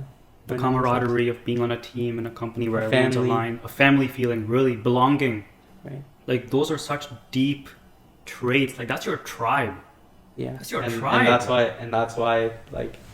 That's why we always, I mean, everyone I surrounded myself with, except maybe one friend, all of them work. No, 2 friends, I guess, but all of them work instead of owning their own business. Yeah. Yeah. So that's why you'd see it. So then you wonder, actually, this might be a good segue, maybe an ending point, but it's interesting. So, all these musical artists are self-employed, right? So they were talking about Drake recently and how, do you know the song "Going Bad" with Meek Mill? No. No idea. No. Okay, let's skip. No. Yeah. So it's a big song where Meek Mill and Drake got together after a beef or whatever. Yeah. But that song ended up making $24 million, right? Wow. So traditionally, the record label gets majority of that, and then the artist gets anywhere from 13 to 15%. That's 16% royalty, right? Like a tip, or 13 to 16% royalty. Not bad. But Drake is such a smart person in his business that they're projecting that he most likely got 10 million out of that 24 million, which is insane. Smart man. And then Meek Mill, when he asked his accountant what he got, his accountant doesn't even know how much he got paid, even though this is a multi-platinum album. Wow. So then they were like, well, how smart is Drake in his business movings? Because we don't hear about that. We only hear about the cargo jets, the infinite money. But where did that come from? Yeah. And he is so intelligent and maybe even ruthless that. So there was a new album that came out with 21 Savage and Drake. Okay. Do you know that? No. It's called Her Loss. It was like the biggest thing. I'm like very like into pop culture. It's okay. So a new album came out. I think it was last week or 2 weeks ago. It's 21 Savage, who's a prominent rapper, and Drake. Okay. Half and half album. Yeah. That album is produced and distributed by OVO Sound, which is Drake's label. Yeah. Signed to Interscope. 21 Savage has nothing on that. Like his label, his sub-label, no rights to that whatsoever. Business 101. Yeah. The house always wins, man. Drake is the house. The house always wins. He's a shark. And you always wonder, how did he make so much money? Yep. Apparently he's been like that smart from day one. Yep. Whereas you can learn it. You can learn it. Yeah. So it's crazy. But we were talking about Harry. So yeah, you get let go. How do you fall into real estate? I come back. I was very.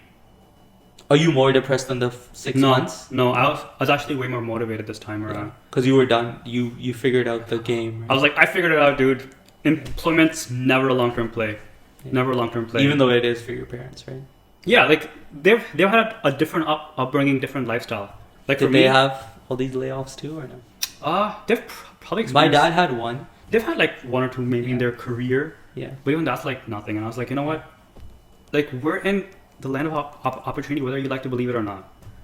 People set up companies here all the time. It's a great place to set up shop. So why not? Why not like go for it? And so I come back that March. I was here May 1st so end of May, beginning June or something. I joined Bell, which is a very like random opportunity that came up for me. Bell, like doing what? I was just doing like contract management and like internal procurement stuff. Okay. Very like simple job.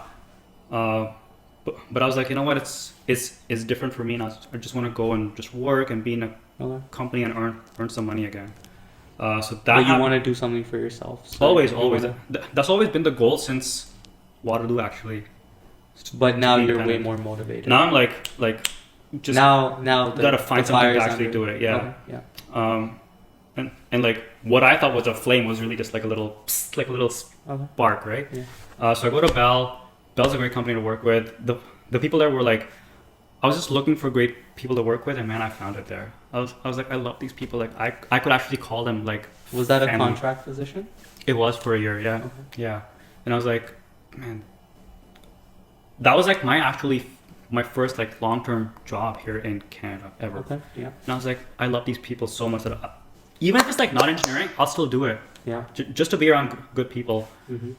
So I had that experience, and during that time, they had a Toastmasters club that was running in. I don't know if you know what that is. Yeah, I do. So I joined them, and I was like, I have to continue my Toastmasters journey from back in Abu Dhabi, which I used to do like long ago. Mm-hmm. And I was just like reflecting a lot on my life, and I was like, I've been very much into this whole human side of things. Mm-hmm. Getting laid off was for me realizing that there's more to life than just work. Right. There's people involved. There's humans involved. Yeah. When I was at North, I know that they had let go of 150, 200 people. And you, when they were let go, you were like, oh, it's just a part of business. But you never realized how they felt, I felt so how sad. they struggled. I felt so sad. At that time or now? Like now and even then, and I was like, dude, these people have kids. They have kids that go to school. They need healthcare, medical care. What are they gonna do? Yeah. Like that just really like broke me, and I was like, this is not the way things should be, and business should be done generally in a much more conscious manner, so that we don't go on a hiring spree of like 500 people and then like let go of 300 like 2 years later. That's not fun. Right.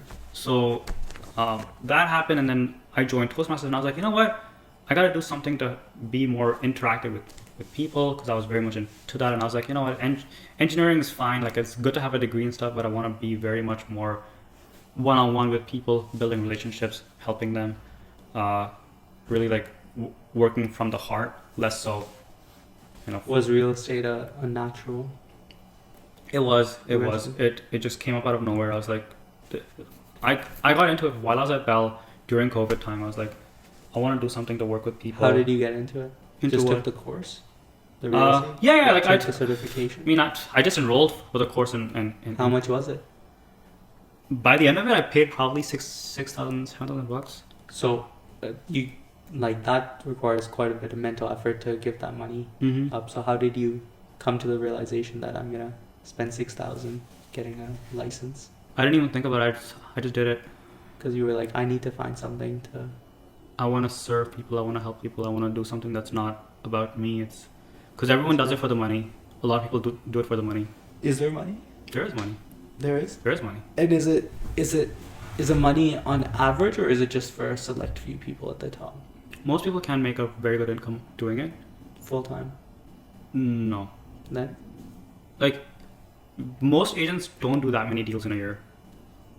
But for me, it was big. So being the contrarian and the outspoken person that I am, I would see a lot of people going into the program who were just like, there's a lot of money in real estate, there's a lot of money in real estate, there's a lot of money in real estate. But I had a lot of bad experiences in the trade when I was like looking to lease or whatever. Like, it was just like a transactional thing. And I feel like there's a lot more human emotion involved in a deal. Right. And that is what I personally wanted to bring in, was that heart aspect to it. Do you have a TikTok? No. Why don't you? I stopped social media last month. But you still post on Facebook. I do post on Facebook once in a while, but I'm just like, in general, I want people to be living more Okay. eyes open in the real world lives. Okay.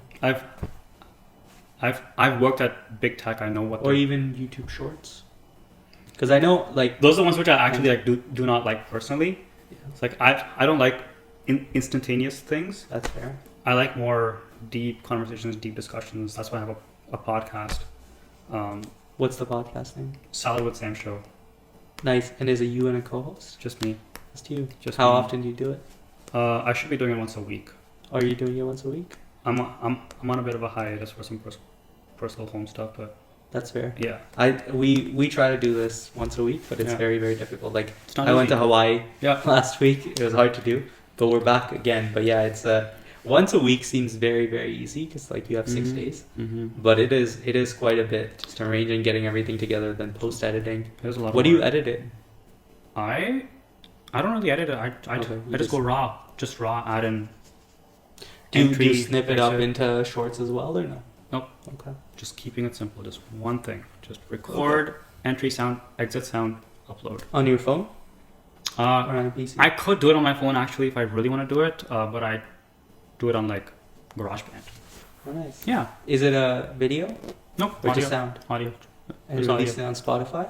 Yep. Nice. Spotify, Google Podcasts, Apple Podcasts. How many listeners does it have? I don't know. 10? I just do it because I want to do it. No, it's fair. Yeah. Yeah. I don't. But even I like bother. ever since I started trying to do social media full time. I've been really obviously you have to be into your metrics quite a bit Definitely, and how they're going definitely, up and down.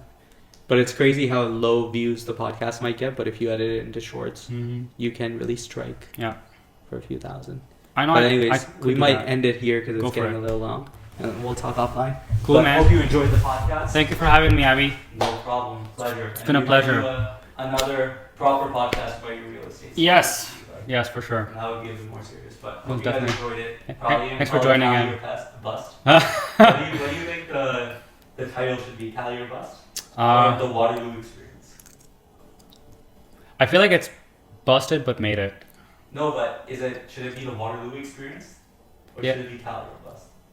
Yeah. I do Tally or bust. A lot because- about we did talk a lot about the Waterloo experience. Exactly. So Yeah. that's probably going to be the thing, and we'll have to come up with a good thumbnail for it too. We'll do But something else. anyways, we'll see you guys soon. Thank you guys. Take care. Peace.